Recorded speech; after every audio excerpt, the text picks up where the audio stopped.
Offering our collective salutations to the Almighty, revered elders, devotees from across the globe, staff and students, good morning and welcome to the One World, One Family World Cultural Festival.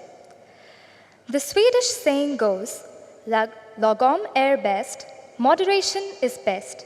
This timeless wisdom reflects a life of balance, harmony and respect for both nature and community. It reminds us that true strength and happiness arise when we live with fairness, sustainability, and consideration for others. Today, we celebrate the serene and inspiring culture of Sweden, a land of crystal clear lakes, dense forests, and vibrant cities where innovation and tradition walk hand in hand. From the creative legacy of Astrid Lindgren to world-renowned design, technology, and social equality, Sweden teaches us that harmony, simplicity, and thoughtful living are pathways to a better world. Embodying the spirit of Vasudhaiva Kutumbakam, the world is one family, Sweden inspires us to embrace inclusivity, respect, and global connection, showing that true progress and peace arise when humanity lives as one. As part of the Universal Wisdom for a United World lecture series, it is our privilege to welcome Senior Bishop Emeritus Dr. Lennart Koskinen, a distinguished spiritual leader whose life and work embody deep reflection, transformation, and universal compassion. It was a near-drowning experience in icy waters that reshaped Dr. Koskinen's understanding of life's true purpose and set him on a journey of spiritual awakening. His quest for meaning led him to spend half a year in an Indian monastery teaching and engaging with thousands of students on the values and purpose of human existence. Guided by his episcopal motto, In Mundo, Non Ex Mundo, be in the world, but not of the world, Bishop Dr. Lennart Koskinen strives to be a living example of mindfulness, compassion, and spiritual discipline. Beyond the pulpit, he reaches diverse audiences from CEOs and leaders of the secular world to parliament members, coaching them in human and spiritual values and witnessing profound shifts in their outlook and approach. His digital presence, Koskinen's talks on ChatGPT, connects with tens of thousands of people each week, fostering dialogue that transcends religions and ideologies and reminding humanity of its shared spiritual essence. Describing his own spiritual presence in 3 words, connected, listening, and learning, Bishop Dr. Lennart Koskinen continues to inspire individuals across faiths and professions to live with peace, compassion, and authenticity. Bishop Dr. Lennart Koskinen, please.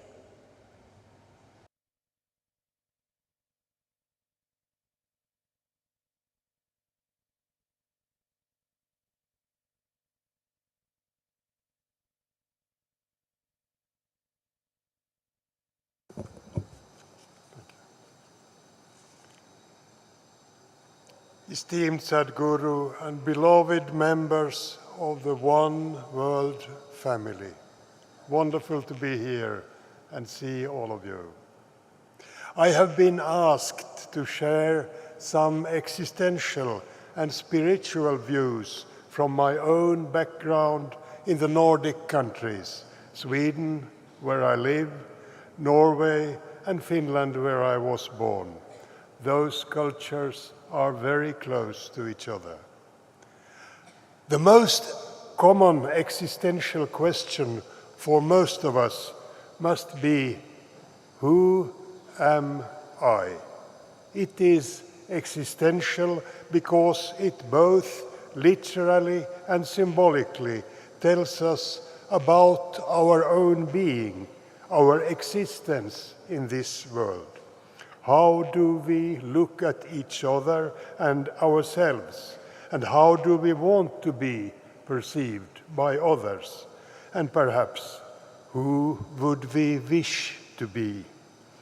Our answers are on different levels, but they are all connected to one common concept, and that is belonging.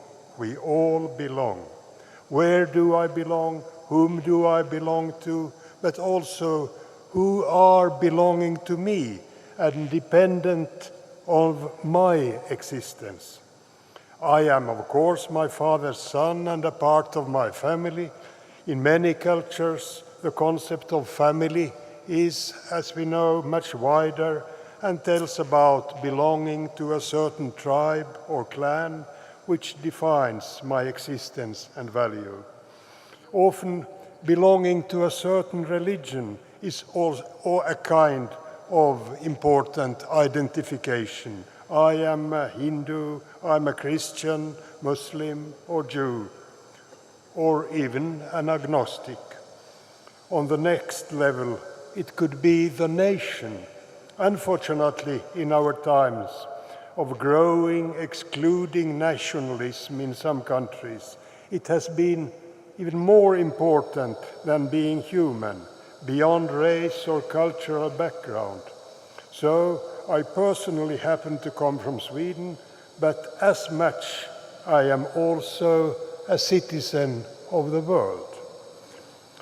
But the most determining aspect of belonging, regardless of our background, is of course the nature, or if you say so, the creation. Our planet, air, soil, water, humans and animals, fish, birds and insects, all so dependent upon each other. As humans, we too often forget that belonging also means interdependence. We can't only use the nature for our own purposes. We have to cooperate. We are all part of something bigger. That's why the idea of one world, one family is so decisive. It opens for a deeper connection, both to our ecological belonging and to all people, regardless of religion, nationality, culture, or background, but also a belonging to a cosmic dimension all our different religions have their own keys for. In the Nordic countries like Sweden and Norway, nature is the most important defining factor of belonging, both physically and spiritually. People in Nordic countries normally belong to the local Christian church and define themselves as Christians, but more seldom visit the church building, except by funerals, weddings or baptisms, or some of the big feasts like Christmas or Easter. There is a common saying, half a joke, half real. I'm rather out in the nature thinking of God than sitting in the church thinking of the nature. So we are here to share spiritual and cultural views from our different countries. What I have heard and experienced this far fills me with so much joy and admiration. Thank you, all members of World Family. But there is also always a risk that we return home with so many impressions and thoughts that in some cases offer answers to questions we never asked. Such answers tend to vanish by time, even if we will remember this meeting and its richness for the rest of our lives. Therefore, I will remind us of three most urgent questions the whole world stands before and is urgently looking both spiritual and practical advice for. Of course, I don't have the answers of myself, but putting words upon them, I hope to stimulate some new ideas and thoughts from you, the audience and listeners. Spiritual insights have, of course, an intrinsic value in themselves, but their value deepens if they can also lead to action, or at least a deeper mindset can affect others and so make a difference. This wonderful place, created by Sadhguru, is a striking example of that, how spirituality and practical work stick together. The three questions are linked together and unfortunately all affect each other. They are: how do we meet the fast escalating climate crisis affected by the global warming and numerous irresponsible politicians and companies?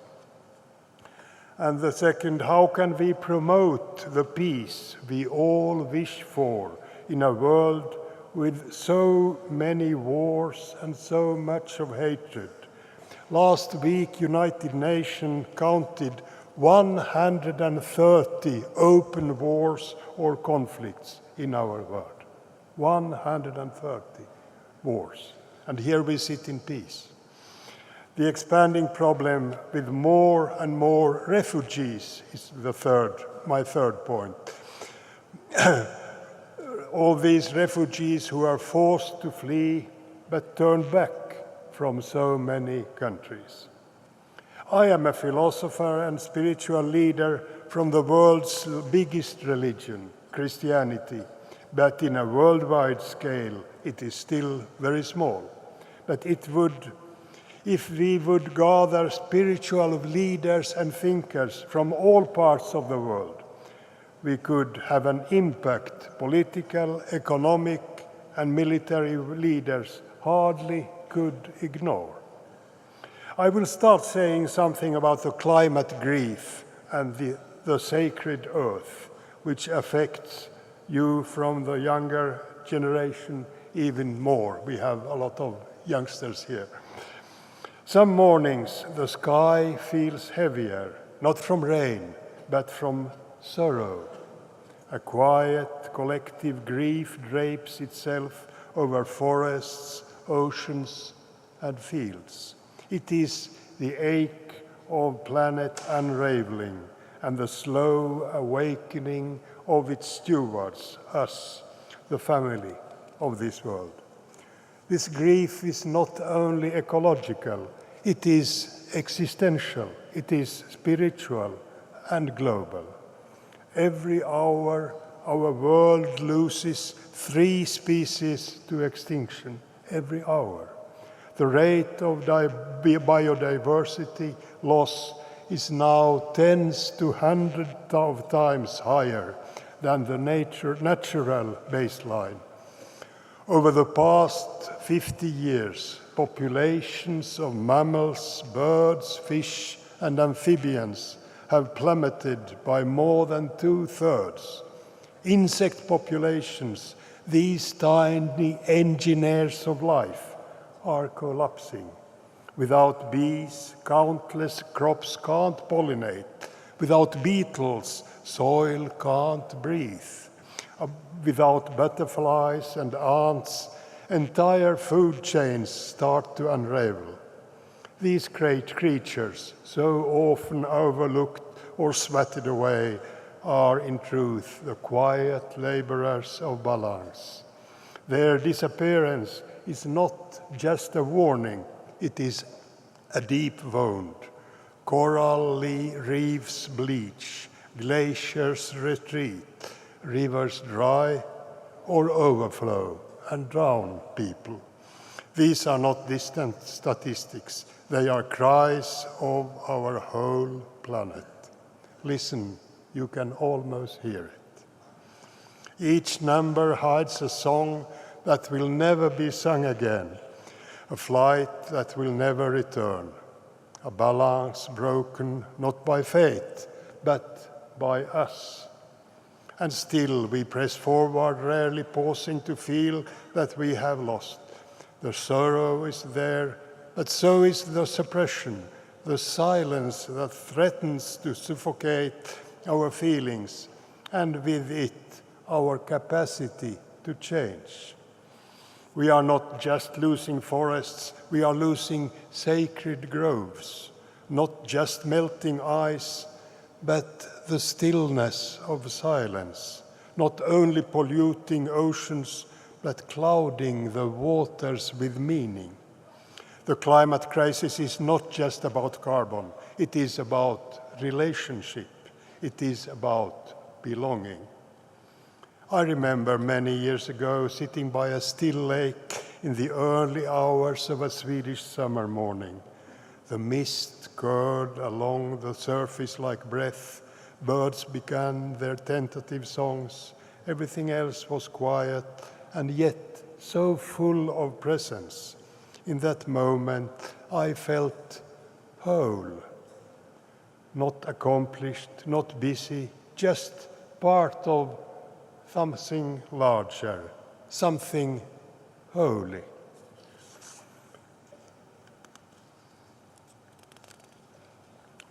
In the Nordic countries like Sweden and Norway, we live with strong contrasts, darkness and light, silence and song. Long winters drive us inward, but when the summer returns, when light floods the horizon and the lakes mirror the sky, something in us softens. We smile more, we speak more, we come out of our hidings. Why? Because we are not separate from the rhythm of the earth. They live in our bones. Midsummer is not just a tradition, it is a memory of warmth, of gathering, of being alive together under a sun that forgets to set in the northern parts of Sweden and Norway. To mourn this planet is not weakness, it is the soul resisting numbness. It is a part of us that remembers the sacred, that refuses to look away. Like all grief, it is rooted in love. If the crisis is spiritual, so must be the response. Please take a moment to try a 2-minute small meditation. I ask you, sit comfortably where you are in stillness.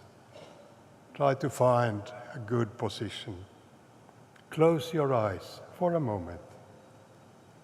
Notice your breath, not to change it, but to be with it. Feel the rise and fall. Let each inhale remind you, I am here. I am here. I am here. And let also each who exhale whisper, I belong. I belong. I belong. And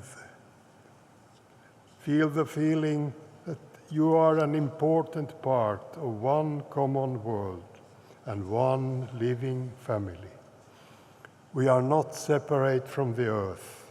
We are made of it, and our spirit will recognize it. And another deep breath. Thank you. Now try to imagine a winter evening in a small village. The fire crackles and three generations sit together after supper. A question hangs in the air. Should the family give a struggling neighbor part of their stored grain? The grandfather recalls a harsh winter decades ago when another family saved them from hunger.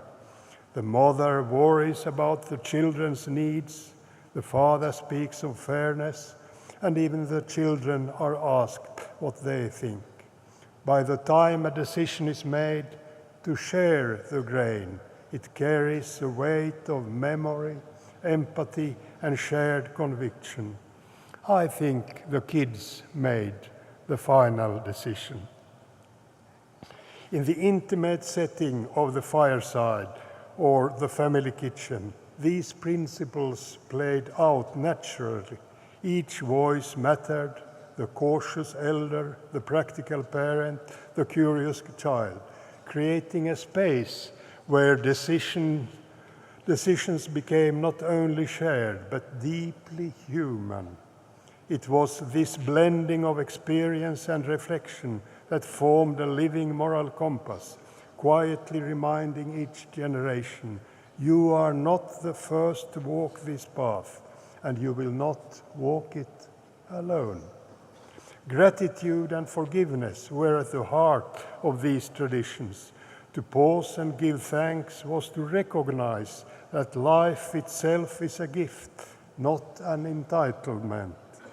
As Oprah Winfrey once said, gratitude is not only about saying thank you, it transforms how we see the world, allowing us to shift from scarcity to abundance.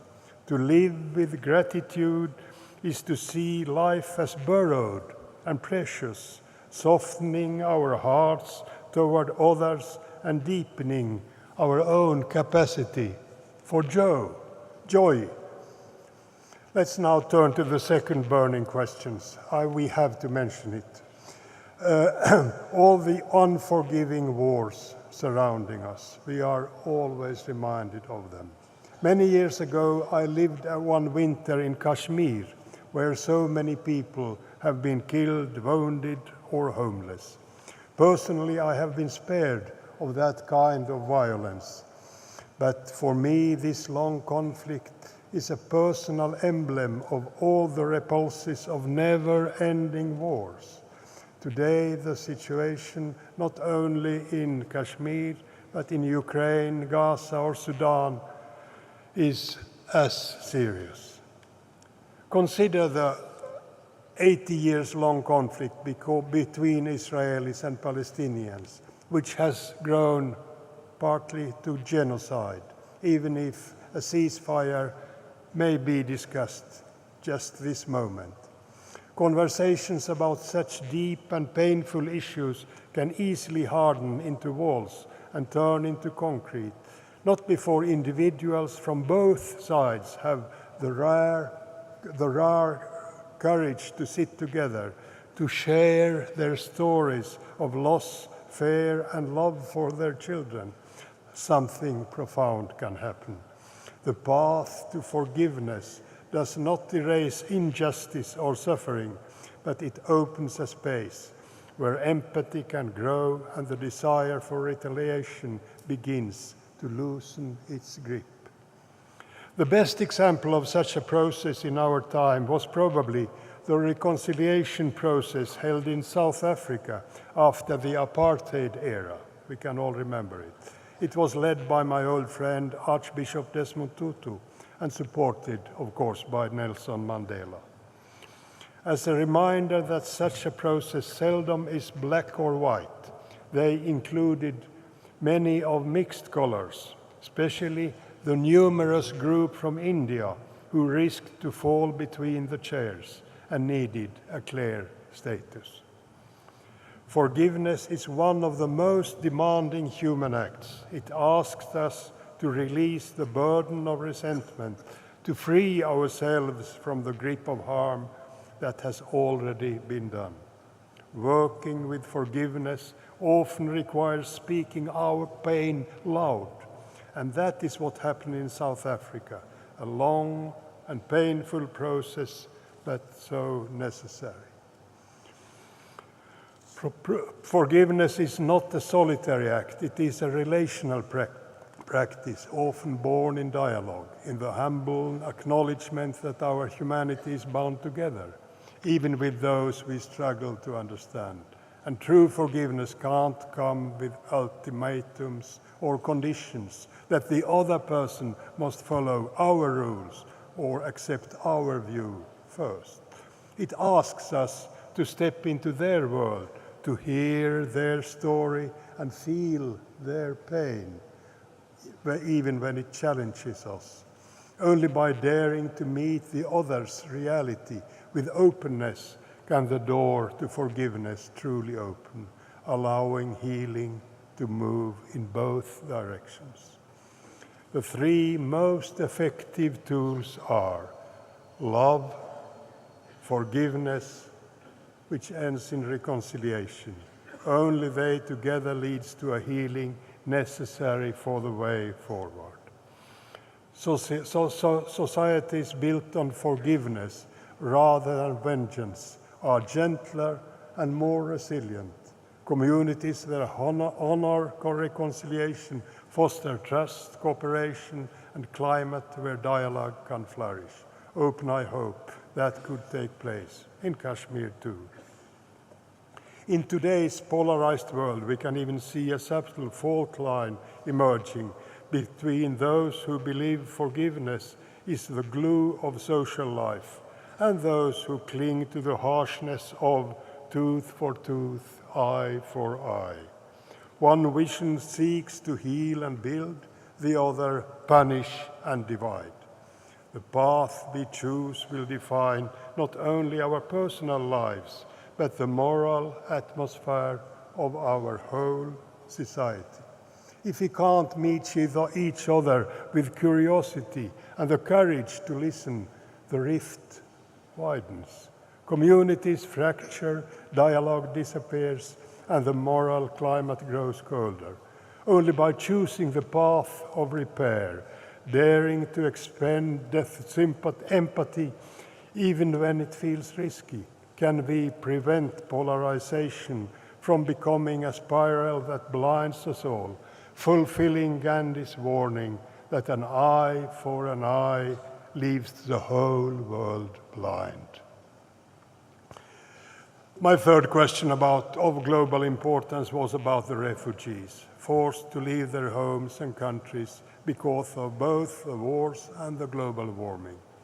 Especially Western countries with a high standard of living are affected.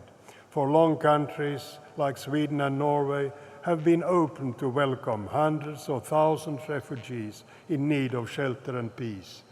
Many other European countries, and for example Canada, have also received crowds of people asking for safety.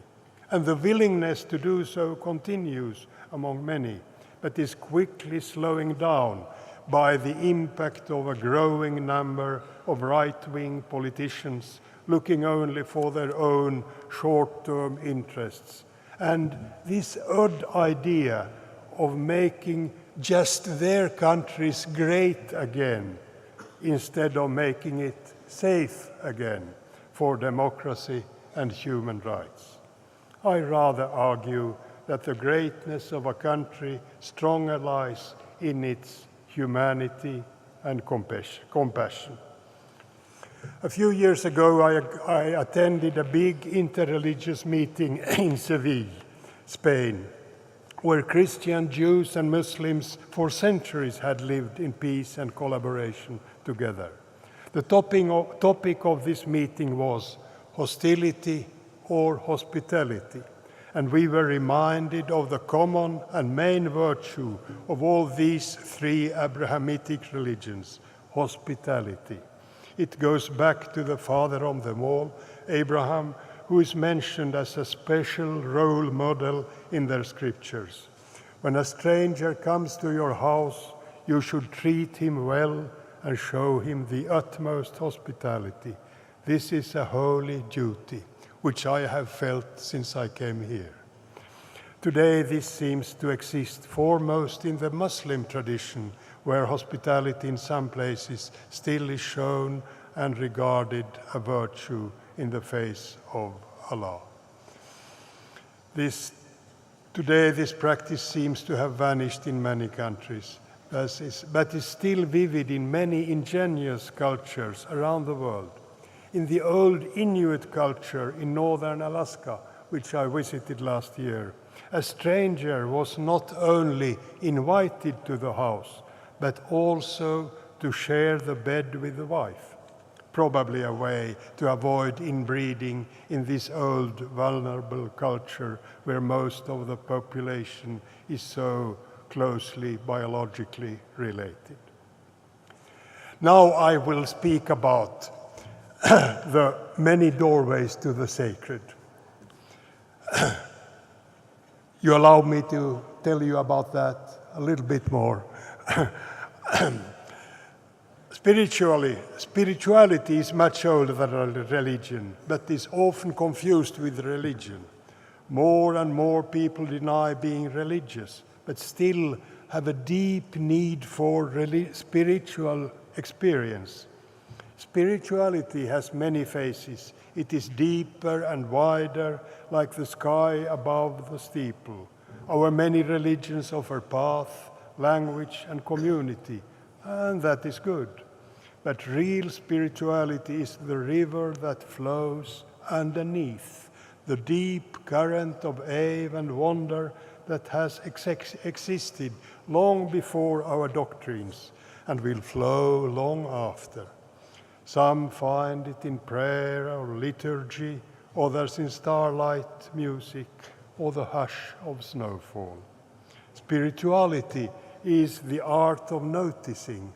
It can begin anywhere, in the smallest pause, in a fleeting moment of awe, a breath taken with awareness, a meal shared in gratitude, a song that opens the chest like a window. Modern life rarely leaves space for these moments. We are busy, optimized, connected, and yet often untouched. To step into the sacred is not to add another task to the calendar, it is to awaken to what is already there.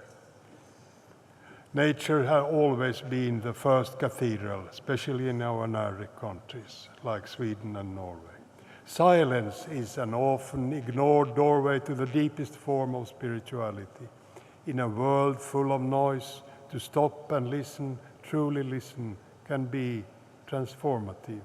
True silence is not only the absence of speech, but also the absence of the constant pull of phones, screens, and even books. In the rare space where we are alone with ourselves and the world as it is.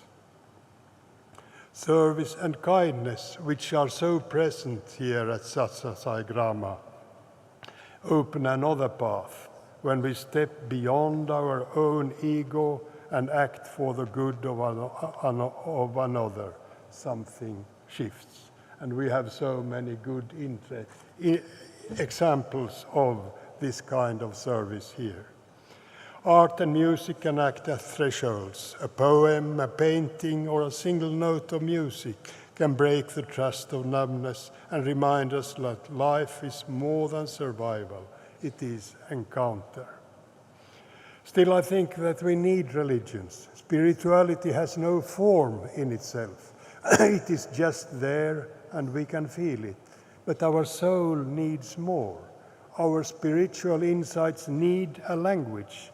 Our religions offer their inspirational stories and are full of symbols. They give us moral advice, present us with role models, and help us to celebrate the turning points of life, like marriages, funerals, or welcoming of a new life. Our different religions all give us a liturgy offering a framework for our deep spiritual needs. For centuries, these structures were churches, temples, mosques, and synagogues, the places where generations gathered to mark birth and death, to celebrate love, to seek forgiveness, and to give thanks. I was reminded that I have spoken a little bit too much. So I will conclude my speech with a very well-known symbol, the cross, which I also carry. But I use the cross not primarily because I'm a Christian, because I also see it as a strong sign for the whole one world, one family idea and process. The cross has two dimensions, the horizontal and the vertical. The horizontal connects people from the whole world. It connects friends, lovers, colleagues, but even people who don't agree, from different cultures and religions and humans of all colors. It reminds us of the deep dependence between us and between our humankind and the whole creation. The vertical axis is connecting heaven and earth. It's connecting the invisible with the visible, the physical with the spiritual, the inside with the outside, and reminds us of the interdependence between them all. Heaven is not on the other side of the clouds. It is inside ourselves. So the sacred and profane, time and eternity meet in the middle of this symbol of divine love. This meeting in my mind has revealed all these dimensions, and I will carry them with me home to Sweden. So thank you and warm blessings to all of you.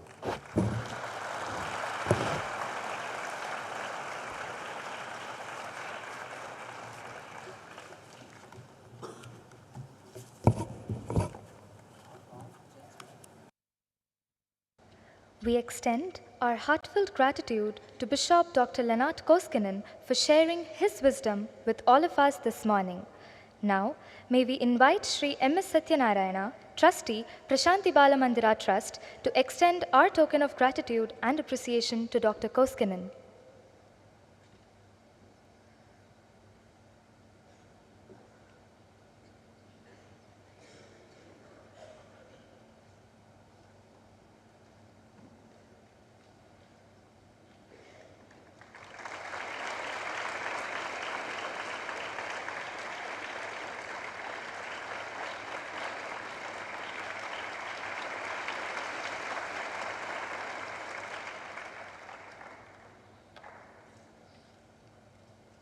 Now, we shall have a short break and reconvene for Satya Darpan.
Check, hey, hey, check, check, hey, hey, check.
Vighneshwara Gananath Gajanan Vighneshwara Gananath Gajanan Vighneshwara Gananath Gajanan Vighneshwara Gananath Gajanan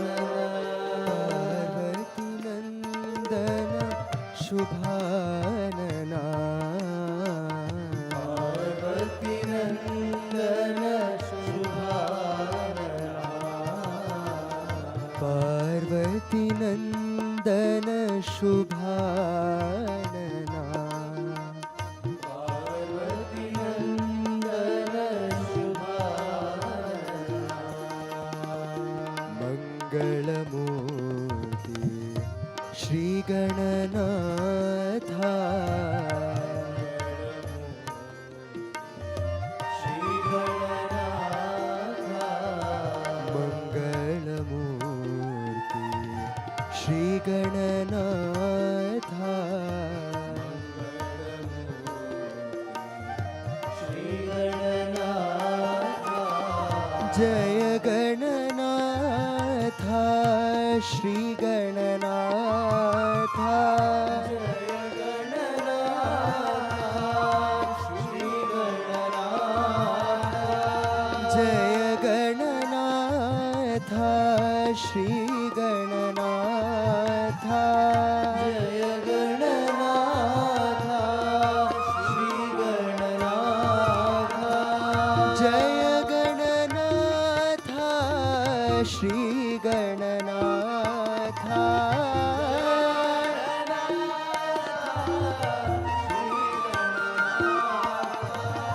जय गणनाथा श्री गणनाथा जय गणनाथा श्री गणनाथा अष्टविनायक शुभानना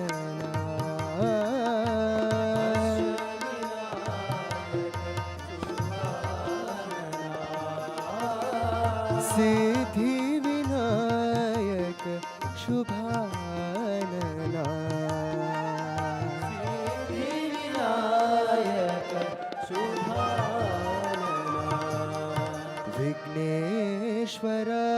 गणनाथ गजानन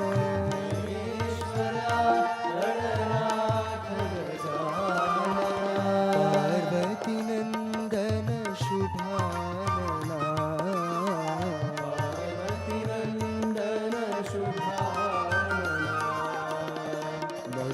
मंगलमूर्ति श्री गणनाथा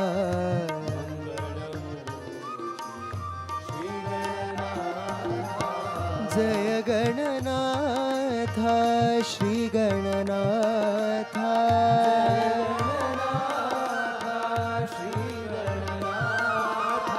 जय गणनाथा श्री गणनाथा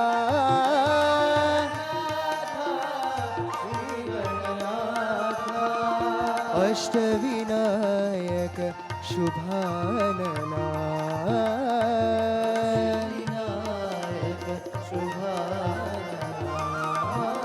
सिद्धि विनायक शुभानना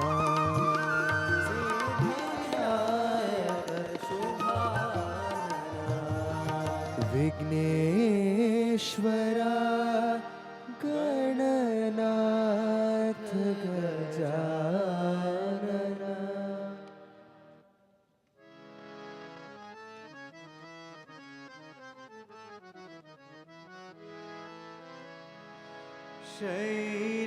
शैलेश्वरा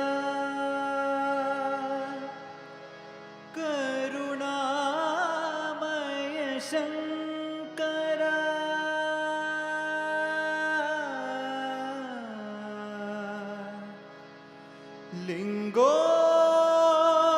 लिङ्गोद्भवकर शिव शम्भो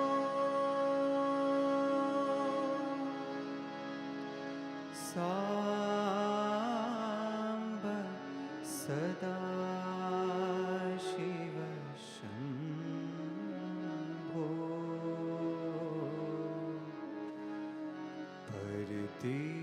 परतीश्वर साई शिव शम्भो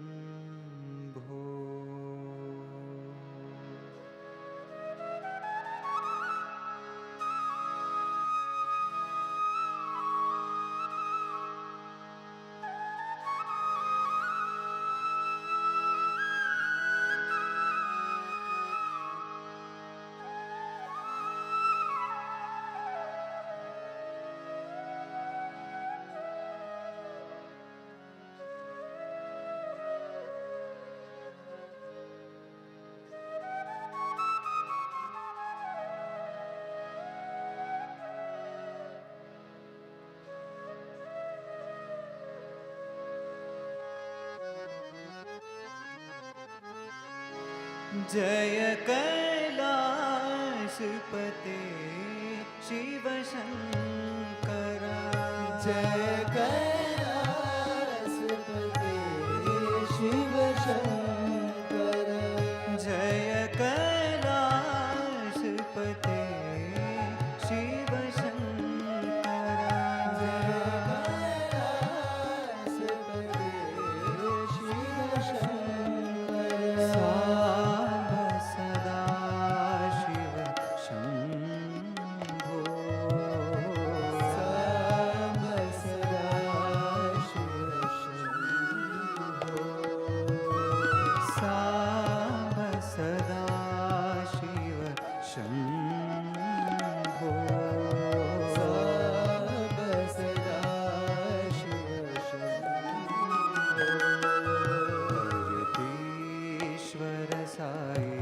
शिव शंभो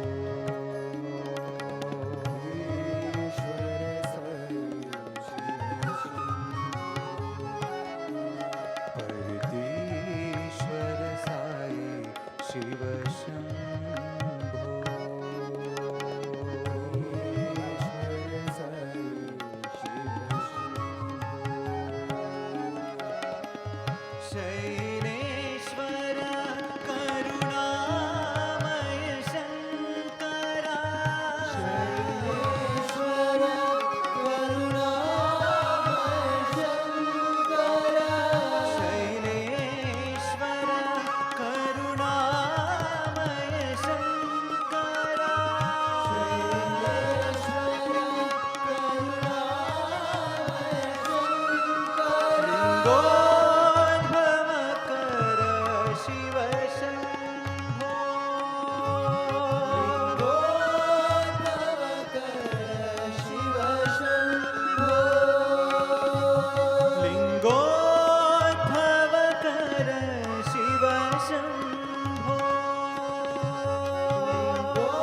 जय कैलासपते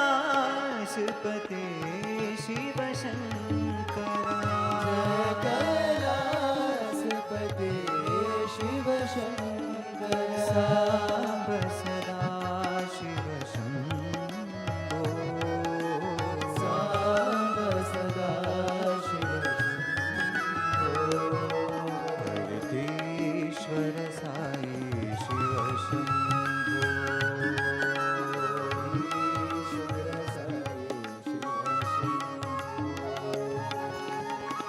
शैलेश्वर करुणामय शंकरा, शैलेश्वर करुणामय शंकरा, लिंगोद्भव कर शिव शंभो, लिंगोद्भव कर शिव शंभो,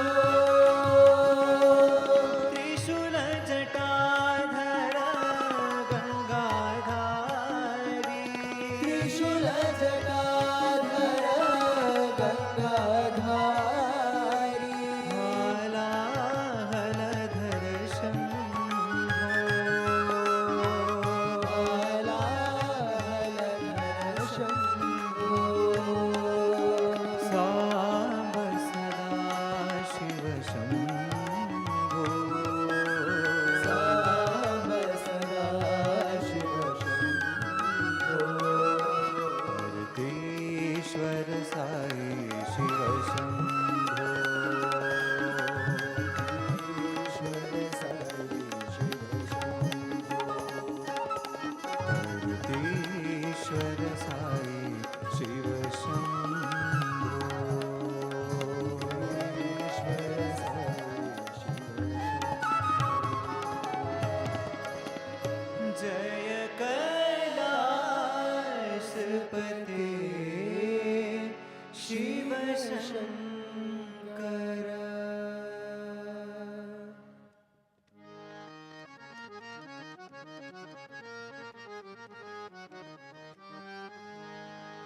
श्री गुरु प्रतिवासा, श्री गुरु प्रतिवासा, श्री गुरु प्रतिवासा, श्री गुरु प्रतिवासा, Sai Brahma Vishnu Mahesh, Sai Brahma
Offering our collective salutations at the feet of Sadhguru Sri Madhusudan Sai, revered elders, devotees from across the globe, staff and students, a very good morning and welcome to Satya Darpan. Yesterday, Sadhguru began his discourse by reminding us that peace is the most treasured spiritual wealth cherished and upheld in all religions. Without peace, he said, one can neither experience true happiness nor find joy in life's pursuits. Quoting verses from the Viveka Chudamani, Sadhguru beautifully expounded on the 7 greatest blessings we receive in his divine presence: being born as a human, becoming part of the mission as a student, staff, or devotee, gaining the opportunity to learn the scriptures through Paravidya, developing the capacity to understand and reflect upon that knowledge, cultivating discrimination and detachment, and ultimately, by the grace of the Guru and God, and through our sincere efforts to experience the Self. He further explained that all the mission's initiatives are, in a sense, compassionate efforts to help us overcome avidya or ignorance and to awaken in us tivra mumukshutvam, or the intense yearning for the highest knowledge. He explained the 7th shloka, which says, Alamarthena kamena sukrutenapi karmana ebhya sansara kantare na vishrantam abhun manaha. Sage Ashtavakra tells King Janaka that even after acquiring enough wealth, desire, and virtuous deeds, the mind has never found true rest from all these in the desert of samsara. Sadhguru concluded with a reminder that it is out of his compassion, concern, and deep commitment to our spiritual progress that he continues to patiently guide us on this sacred path.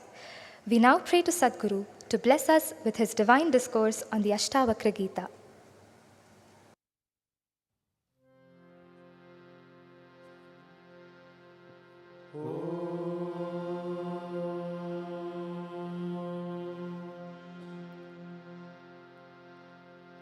सहना भवतु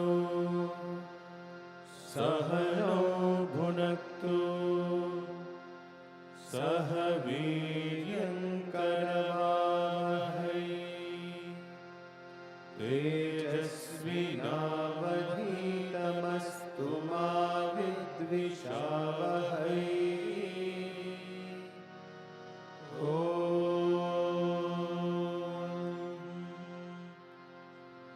शांति शांति शांति.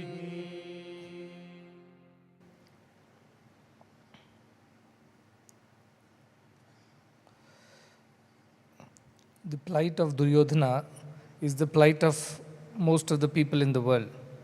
When Krishna advises him that the war is no good, that he should return the lands that belong to the Pandava brothers, and that he should not be greedy, he does not listen.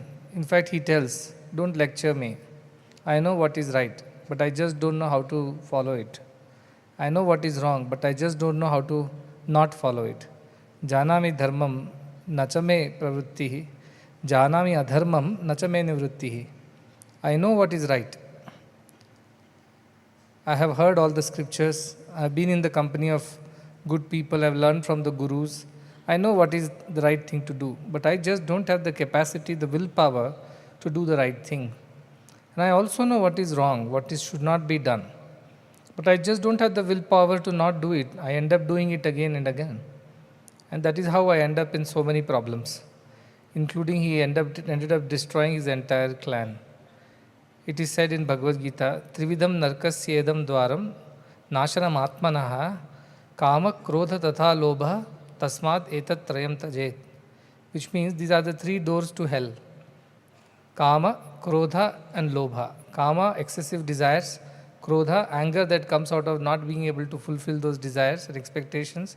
And lobha, the greed for more and more and more.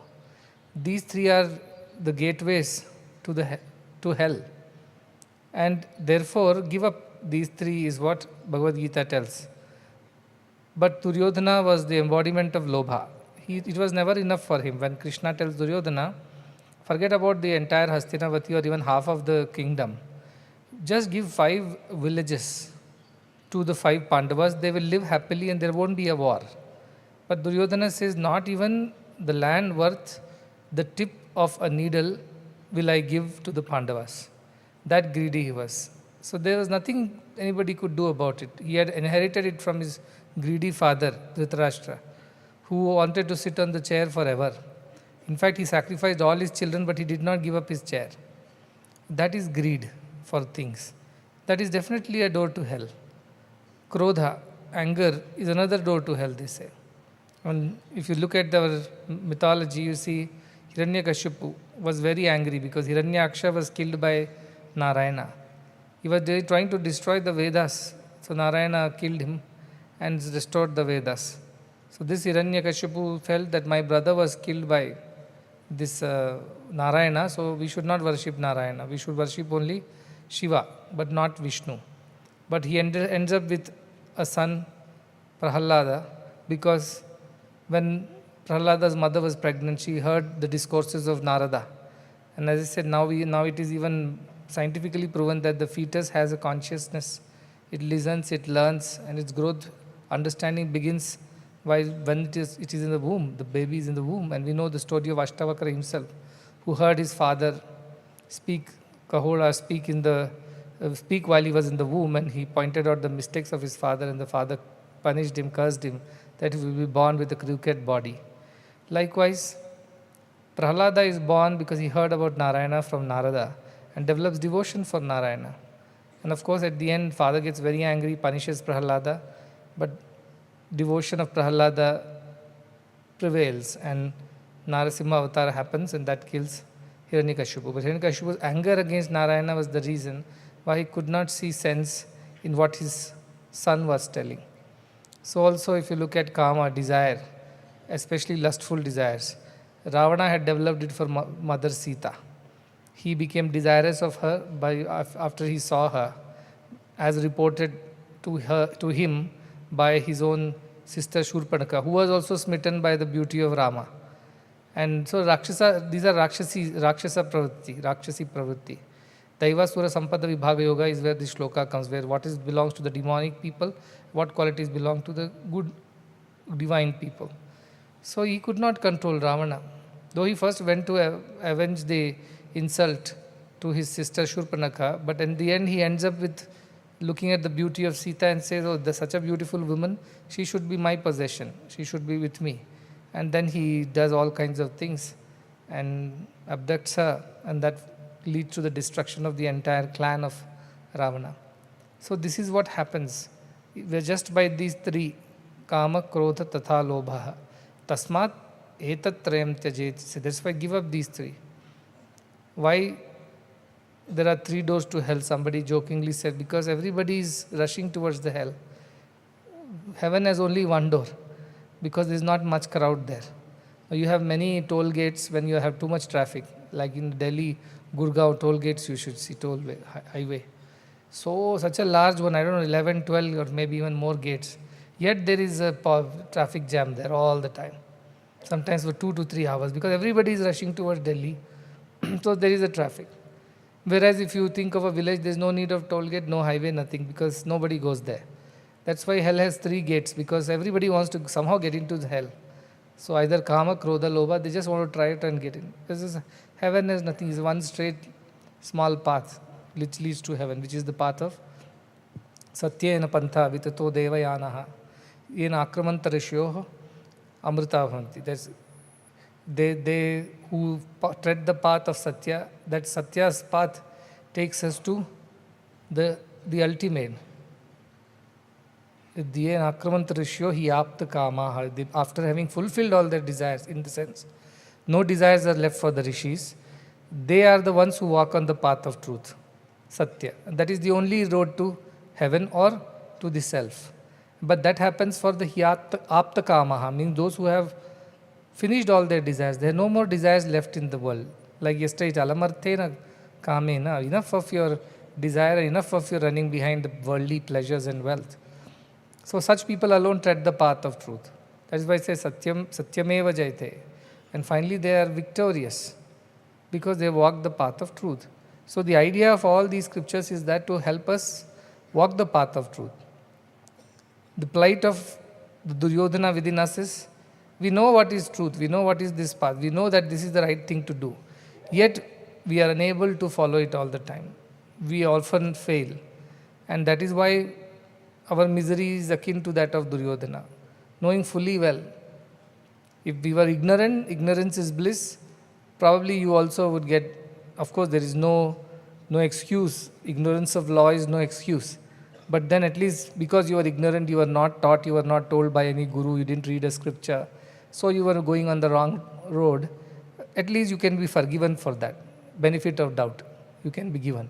But the one who has learnt all the scriptures, stayed here, worked here, studied here, and so-called is devoted to this idea, if they don't walk the path, is there a redemption for them? Not at all. Because they knew what is right and yet they did not do.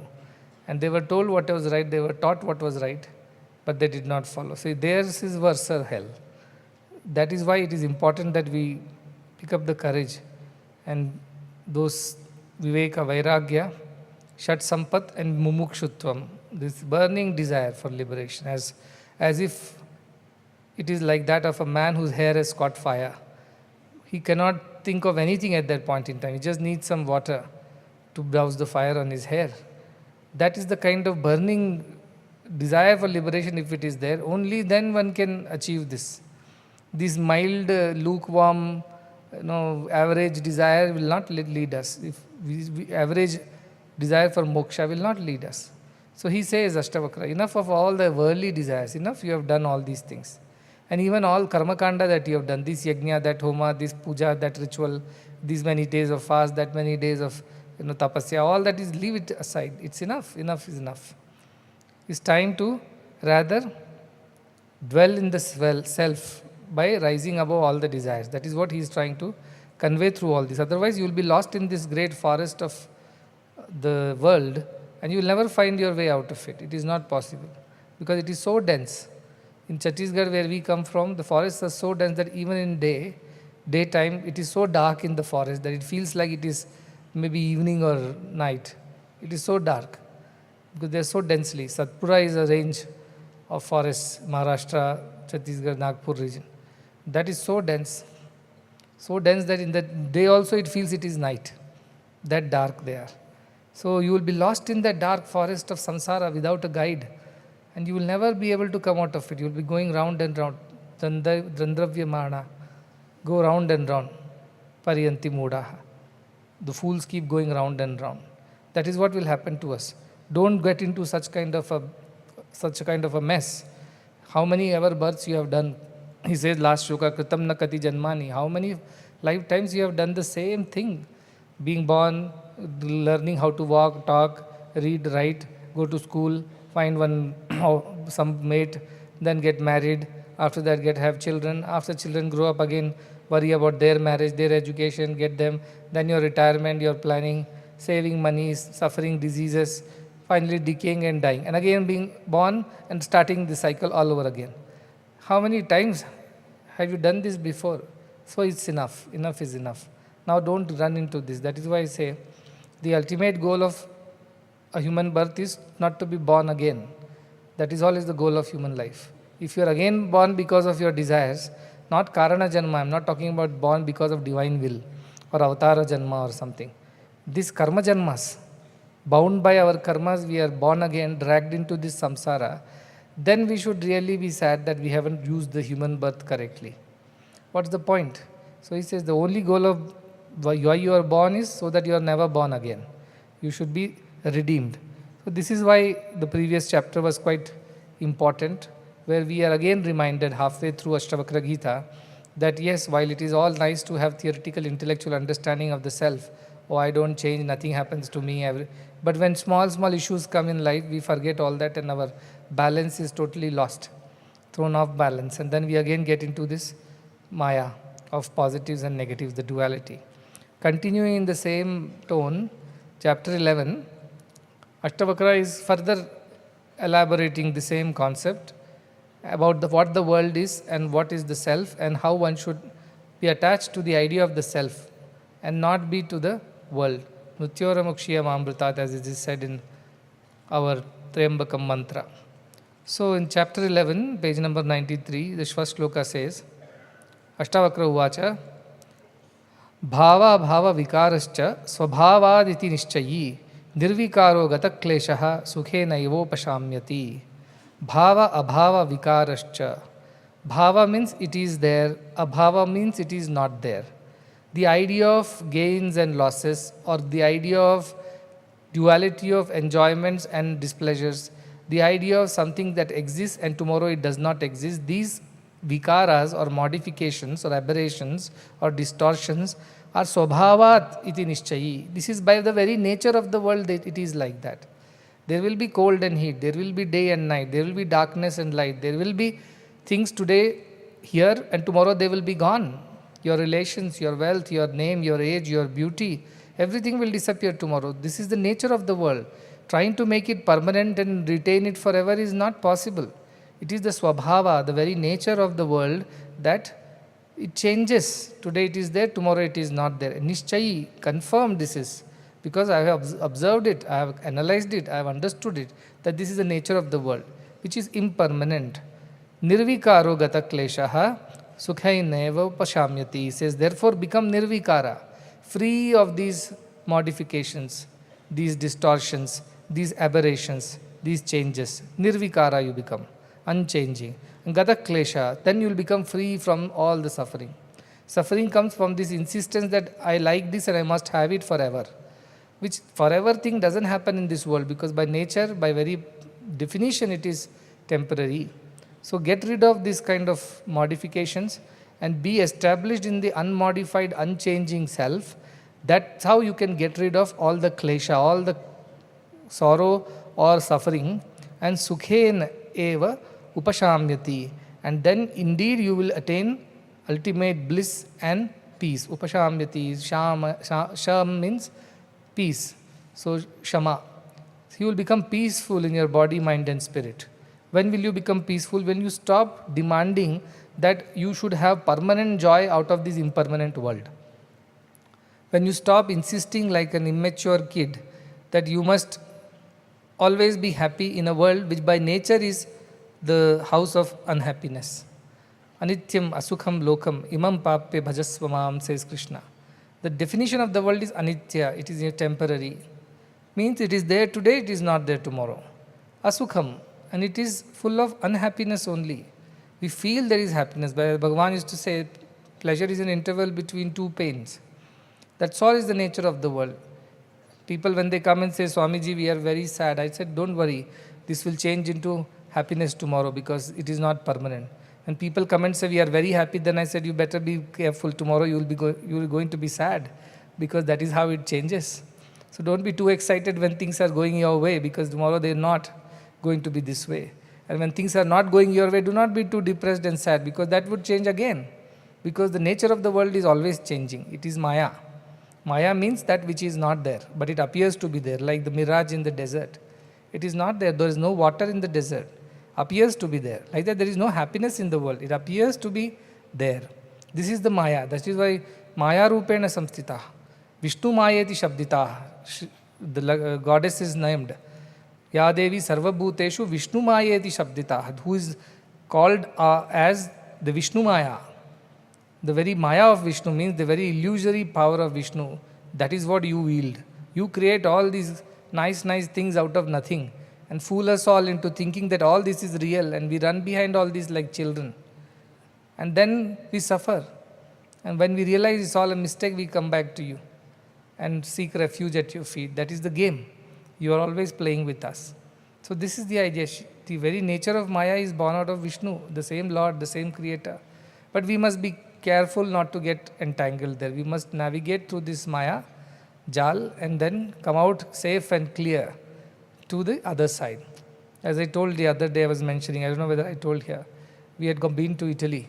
Our Ampelio is there, he had taken us. And where did he take us? He took us to, it was in Venice.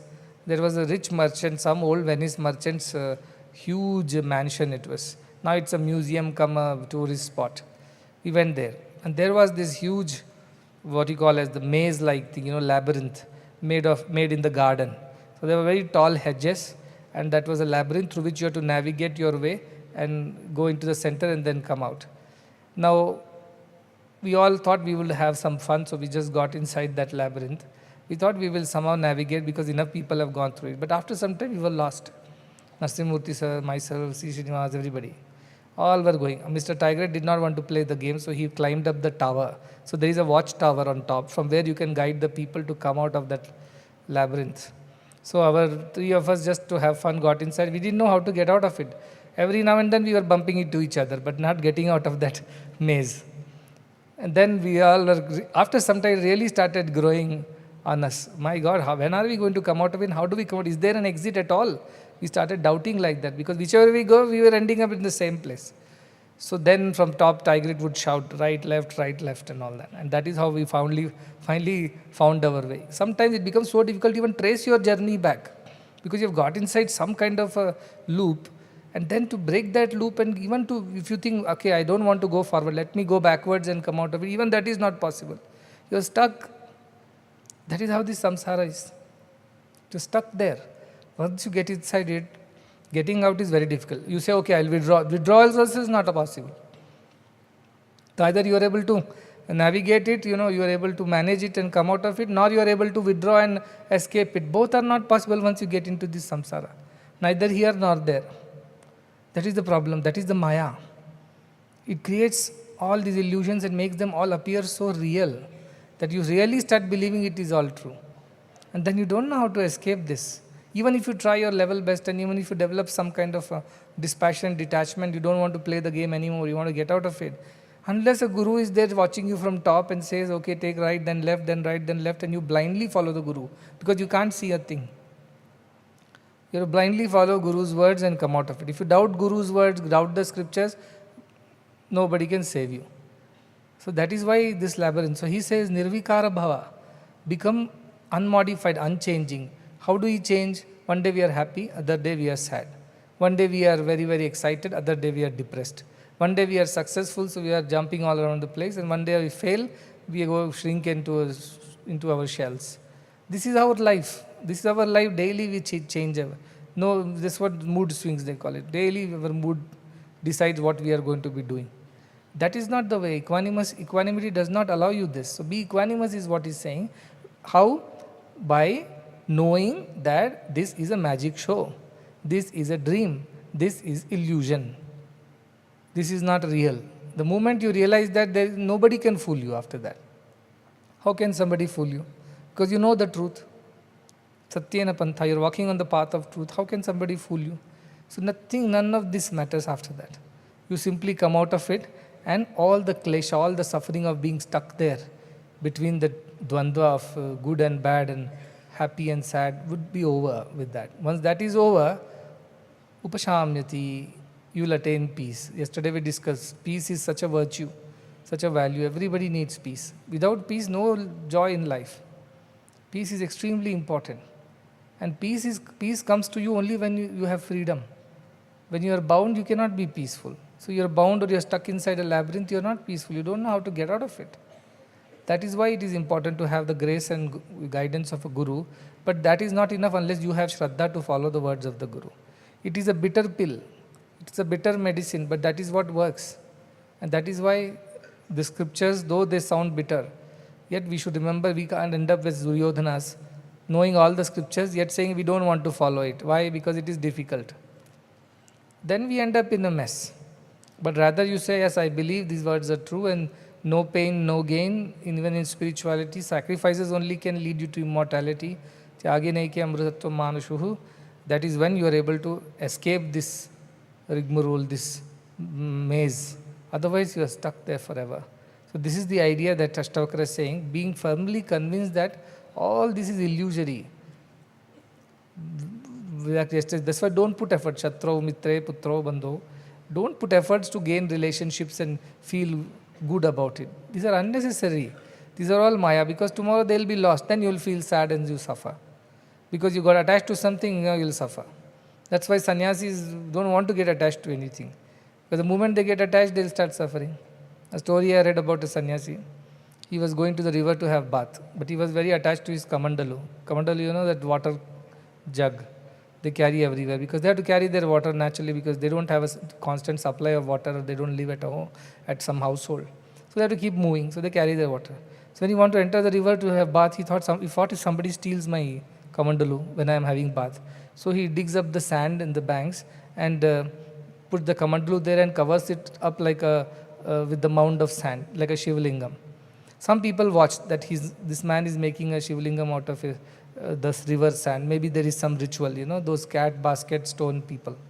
So this man goes to the bath in the river. All the people also come to bathe in the river. But they think, we have to first do the ritual of making a shivlingam out of the sand. Then only we should enter the river because this man made a shivlingam. So when he finishes his bath and comes out, there are hundreds of shivlingams on the river bank and he does not know which one has the kamandalu in it now. So which one to dig and find? Like that our plight is. Remember our people, the attachment of sannyasi to his kamandalu makes him go through this mess. So this is how we are. We think we are detached, we have read up some scriptures, we have done some rituals, some tapas for some time, and we start feeling that we are all floating now, no more on earth. But not true. Some small attachment somewhere will pull you down. Bharata's attachment to the deer pulled him down. Well, he could do nothing about it.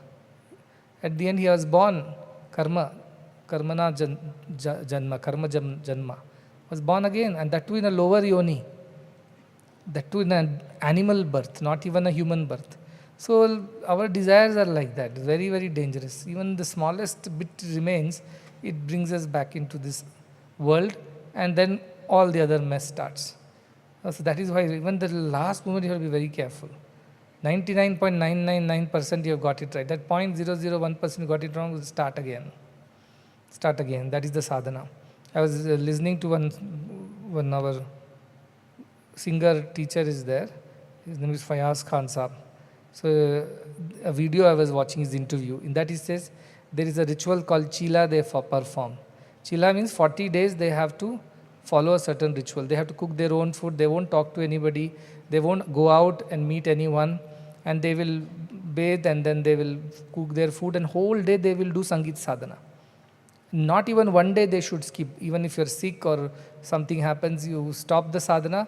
Suppose you went all the way till 39th day continuously. And 39th day you somehow broke this ritual. You have to start from zero all over again. It's not like, okay, 39th day I've done one day break plus one day, 40th day. Not like that. He said that is the kind of rigorous sadhana this is prescribed for the Sangeeta sadhakas, the musicians. 40 days they have to continuously be at it. And one day you miss it, the meter sets to zero again, start all over. So he was saying that he has done it 3 times like this in his life, which is quite difficult. You think 40 days is no big deal? No, it is a big deal because even one day, half a day you miss, you have to restart. All that is done is gone. Our life is like that. Till the 99th year of life, lived a very nice, pure, desireless life, and certainly one small desire at the end came in and you restart all over again. And next time you don't know whether you will get an institution like this, such people who are like-minded, satsanga. Who knows whether you will get all these things again. So this might be lost forever. Therefore be careful. Tasma jagruta jagruta, it says. Therefore be awake, be awake. Be awake in the sense, be alert to this thought that if this is lost, we may never be able to get back all this again. So make sure that you are alert and awake. That is the idea of this. In this world, as I said, I also wanted to quote from Mundakopanishad. We have that shloka, Dvasuparna Sayuja Sakhaya. So Jiva and Isha, means Parameshwara, they talk about. This mind is the Jiva. When soul is bound by the mind, it becomes Jiva. When soul is freed from the mind, it becomes one with the Paramatman. So 2 birds sit on a tree. Dvasuparna Sayuja Sakhaya Samanam Vriksham Parishasvajate Tayoranya Pippalam Swadvatti Anashnan Anya Abhishakashiti. 2 birds live on the same tree. One is a lower, one is the upper bird, to imagine. And both are of the same plumage, they are of the same species, they look the same. But the lower bird keeps on tasting the berries of the tree. Some days there are sweet berries, it becomes very happy. Some days there are bitter berries, it is sad. So it keeps on experiencing sadness and happiness based on the taste of the berries that it eats. But one day it looks up and sees there is another bird on the same tree. And that bird does not eat berries. It is always peaceful. Tayoranya pipalam swadvati anashnan anyaha. Anashnan anyaha, the one other one does not eat. Abhichakashiti, it simply observes, it simply looks around. Neither goes through happinesses of sweet berries nor the sadnesses of bitter berries. It is always happy.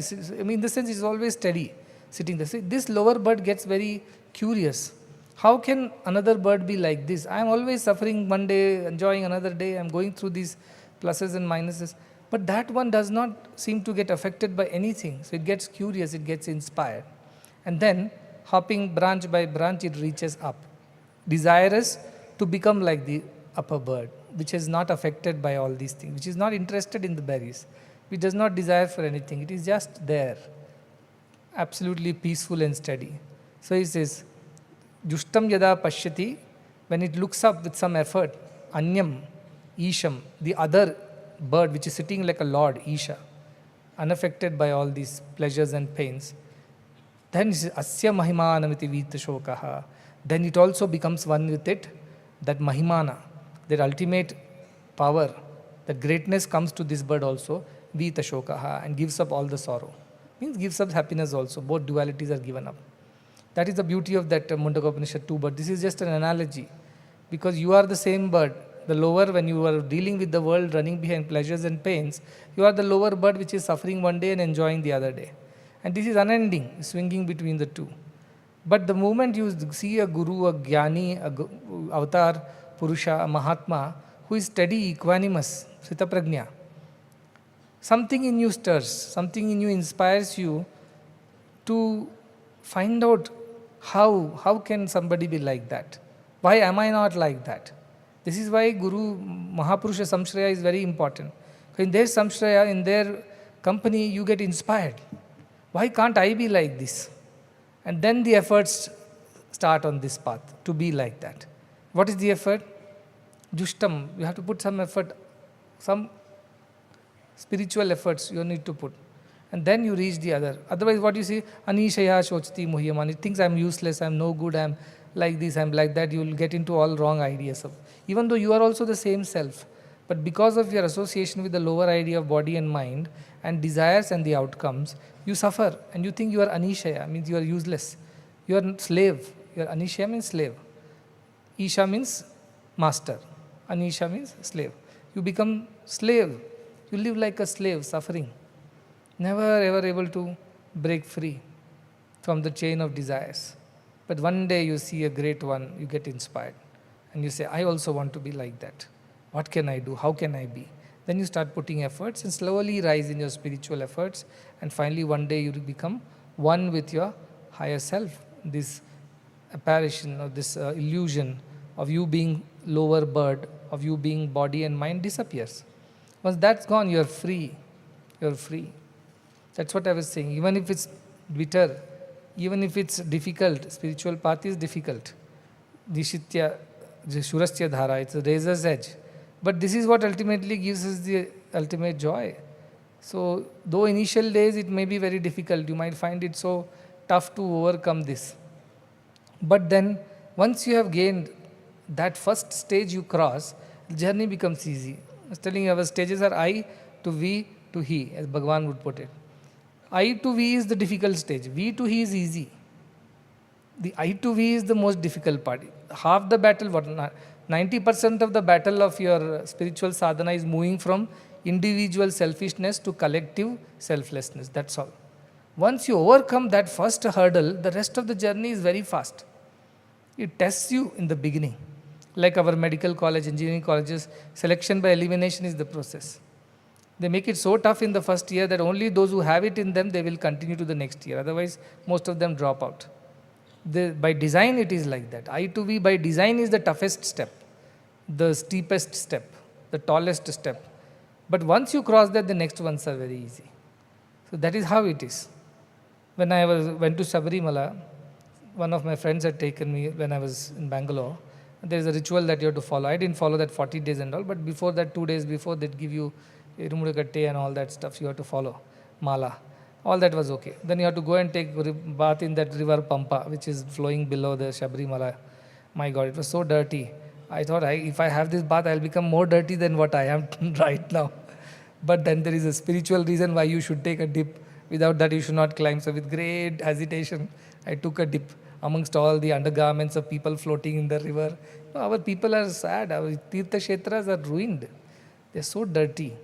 South mein to fir bhi okay. North side you should see Tirtha Kshetra. I went to this Rishikesh and up there to Devaprayag, Rudraprayag. My God, they don't maintain at all. It's quite dirty. Even the gods' dresses are so dirty. I really had tears in my eyes when I saw it. I told even God is not spared from dirt. Nobody manages maintain. Hundreds and thousands of people go there. But nobody feels anything for the place and people. They just want to go take your punyam and run away. Selfish. So I went there, took some of one dip unhesitatingly and then started climbing. I saw this climb, looking at that hill. I told, where are the steps? There are no steps here. You just climb. I told, what? I will slip and fall. I'll straight go into that Pampa river for sure. So my friend said, no, so many people climb every day. Nobody dies. You just climb. I said, but I am not a trekker. I'm not used to this kind of climb. Here and there steps are there, temporarily made. But many places is just steep stones. And that too, it was drizzling. I said, this is raining on top of all these things. And so many people are, really back to back they were like. In the sense, body to body, like there was hardly any space. It means one fellow slips there and rolls down. He'll take everybody down along. I'm not coming, I said. He told, what are you saying? Having come all the way now, you don't do this. You have to come. Because the temple closes at some 12 o'clock or something, then it will wake up, they will put the deity to sleep and wake him up at 2 o'clock or something. So we have only very little time to go and do that. And you can have 2 darshans, one before and one after. I said, yes, but if I am alive only, I can have darshan, but I don't see myself climbing this. How many steps? There's no count of steps. At least Himachalam, Tirupati, you know how many steps are there. There's no proper steps. On top of that, it is all raining and slippery and dark, dense forest. And no medical facility, no restrooms and no centers in between where you can go and sit down. So dangerous. And top of that, that thing on your head, that irumudi katte. So I told, he told, just tell Sharanam Ayyappa and climb, he said. Swami, Sharanam Ayyappa, Sharanam, and forget about the world, forget about the climb, forget about the rain, forget about that irumudi katte on your head, just say, Swami, Sharanam Ayyappa, Sharanam, and climb. So with great faith in his words, I started chanting and started climbing. I struggled the first few, though it was not as steep also, but we are not used to it, right? It's a new thing. So I struggled for the first few, maybe meters of hundreds of meters. I struggled. And every time I thought, I can give up. But then he would say, no, you have come this far, you can't give up, you just have to come. Because he had gone many times, so he knew how to deal with it. But I did not know anything. So I just followed him, just watched him how he was climbing and just followed him wherever he was going. And finally we reached on top. Of course, there is another Purana on top, what happens there, but I won't start with that. Such crowded place, hardly any place to get inside. And I was not a VVIP like today. You land straight into the Garbhagudi, not like that. Just a common man like everyone. So the first few minutes was very testing. Almost you feel like I will give up.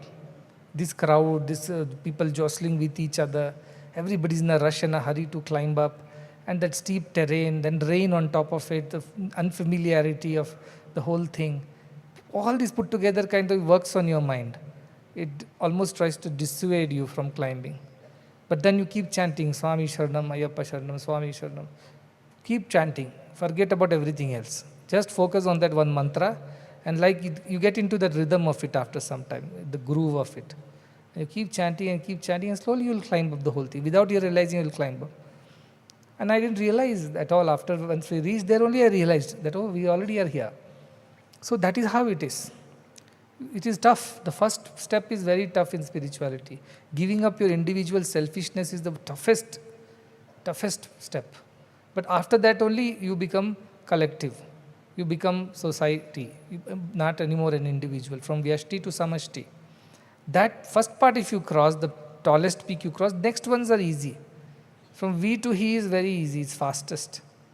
But I to V is the toughest. So this is where the problem comes. When the lower bird wants to become the upper one, the first few hops are very difficult.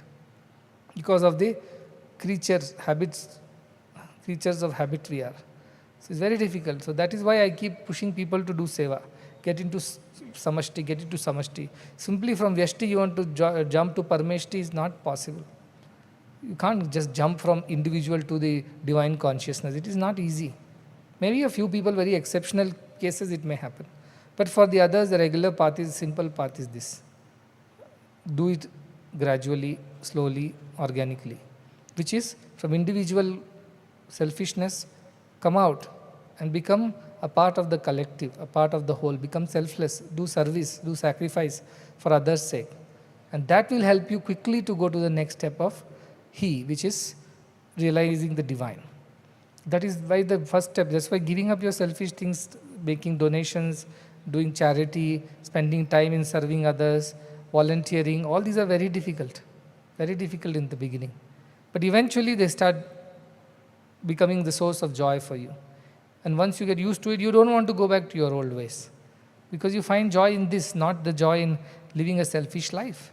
So this is what the world is, temporary and full of sorrow and misery. And it keeps changing. It is never the same. It keeps changing. So what's the point in running behind it? Because once you catch hold of this, it changes into something else. So you just cannot permanently have anything here. So analyze this carefully. Do that Atma Vichara. And then come to a conclusion, not worth it. Not worth it. And finally you will be free from the sorrow. Oh, I did not enjoy it. Because there is nothing to enjoy. Good. Why go there and suffer? There is nothing to enjoy. How much vichara we do you tell for every little thing? Especially you see the amount of Atma Vichara ladies do. They want to go and buy sari on a Saturday. They 5-6 friends get together, climb a bus. Now the bus charges are not there in Karnataka for women. So they are roaming left, right and center everywhere without a rhyme or reason. So these women decide, okay, this afternoon we will go to Chickpet or we will go to MG Road or Commercial Street and buy a sari. Because the bus charges are not there, it is free, and as ladies we get priority to climb. That is the worst day for that shopkeeper. Why? These ladies will enter, they'll go through every single shop on the street and beyond. They'll make them remove all the saris from the shelf. Fully. No, I want to see the pallu, I want to see the border, I want to see the butta, I want to see the color, I want to see the design. That shopkeeper's, poor man, whoever is the servant or the attender, he'll remove all saris. Finally they'll say, nothing is nice, we will see the next one. And they'll go and open all the thing next one also. And they'll go through the whole street. Finally they will say, nothing is good today in Commercial Street, let's have bhaji bonda and go home. I've seen that. In Bangalore I used to watch, I'm a very keen observer of people's behavior. I enjoy it because it all looks like a nice show. How people behave in different places. And I've always been watchful of how ladies are behaving in these shopping streets. They don't buy anything. So much vichara for a 500 rupees sari. How much you checked and confirmed whether it is worth spending 500 rupees on that. If we buy this, will it look good on me? Do I already have a color and design like this from my previous collections? Or would it be useful to for another marriage function or things like that? What would my friends say, whether it is a good choice or a bad choice? What would my husband say? So much vichara. So much analysis. For what? To buy one sari worth 500 rupees. But for this world which is full of temporariness, no vichara at all. Keep jumping in and out of this and suffer. Nobody analyzes. This was never true. It is never. That is why he says, Nachiketa, Shobhava martasya dantakaitad api sarvam jivitam alpameva. I know this is not going to be there tomorrow. What you are giving me today, it will disappear tomorrow. It is not going to be permanent joy. So don't fool me into this. Everything comes to an end here because it is the nature of the world. So why should I run behind permanent joy here, which is not going to come? Not going to come. So I want something that is permanent. I don't want something temporary. I don't want vikara of bhava abhava. I want nirvikara. I want to be free from these daily changes and modifications. I'm fed up with that. That is the nature you should develop, is what Janaka is saying. The second sloka is on page number 98. He says, Ishvara sarva nirmata nehanya iti nishchayi antargalita sarvashaha shantah kvapina sajjate. He says, Ishvara, the Lord, oneself, is the creator of everything, creator of all, the good, bad, ugly, everything is born of the same divine principle. In this world, iha, na anyaha. In this world, anyaha iti nishchayi. There is nothing else other than this. Everything is divinity only. In all situations, pratibodha viditam matam, everything you see divine. Every Ishwar is the Lord is the creator of everything. That is confirmed. It is a confirmed knowledge. Then what should you do? Antargalita sarvashaha. Shantaha kvapina sajjate. Antargalita sarva ashaha. Of all your desires, asha, of inside, antara, galita, dissolve. Dissolve all the desires because everything is same divinity. It is you only in all these different forms. Your consciousness only is manifesting. It's like I am desiring for my own hand. How beautiful is my hand? Can I have my hand? It is already yours. It is a part of you. You are a part of that. It is not different from you. Likewise, this world is just divinity. It appears like modifications. We get stuck with the modification and then we suffer. But you look into the reality of things, which is divine principle, equanimous, unchanging, unmodified, then there is no attachment at all. What attachment can you have? Everything looks the same. Suppose you go to a shop like I mentioned the sari shop, just take that example. If the sari shop has the same saris all through the shop, what choice you have to make then? If the whole commercial street, all sari shops have the same sari, same design, same color, same print, same pallu, same everything. What difficulty do you have in choosing the sari? No difficulty because there is only one available, there is no two available. So you will pick up, your shopping will get over in 1 minute. That is the idea. You only see the Ishvara in everything, in the Jagat and Jiva. So where is the attachment to Jagat and Jiva? There is no attachment at all because everything ekatvam anupashyati. Tatra ko moha kashokaha. Ekatvam anupashyati. The one who sees one, where is moha, desire, or shoka, sorrow of not fulfilling the desire? Where is it? Everything is same. Such a person cannot get attached to somebody or does not want to detach from somebody. Remember that both attaching, detaching does not exist for such a person because everything looks the same. Can these women go and tell, you know what, I got the best deal, best sari in this shop, the best color. The next lady will say, I also got the best sari, best deal, best shop, best color. Both of them will pull out their packet, it's the same sari. It's only foolishness to think I got a better sari. No, because there was no second sari at all. There was only one sari available in all through the market. Like that, there is only one Lord available in everything in the creation. Where is the question of getting attached to anything? So that is how one should look at it. So there is no attachment and there is no sorrow. That is how it is possible, how you develop that vision to see that Ishvara Sarva Nirmata, na anya, there is nothing else here other than the Lord in so many forms and names and attributes. And thereby, Antargalita Sarvashaha, dissolve all the wrong desires of your inside, wanting something and not wanting another thing. It is not possible because everything is same.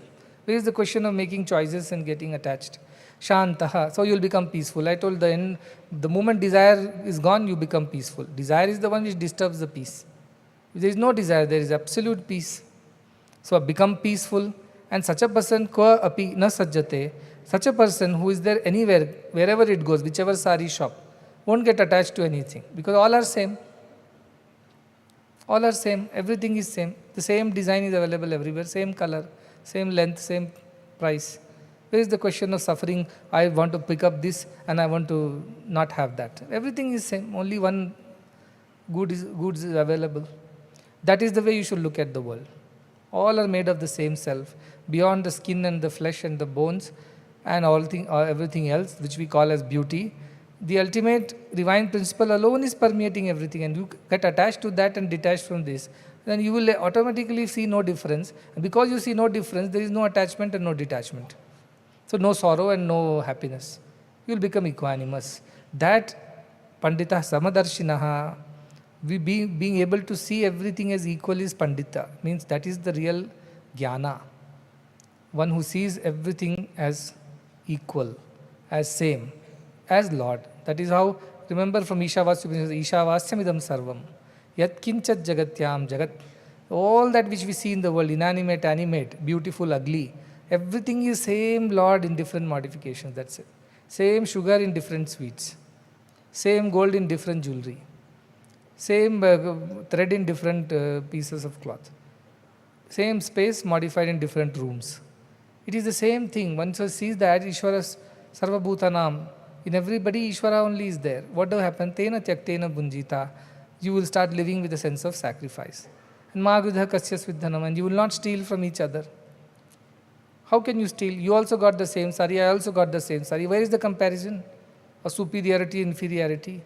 Where is my desire to steal your sari because yours is better than mine? No, because everything is same.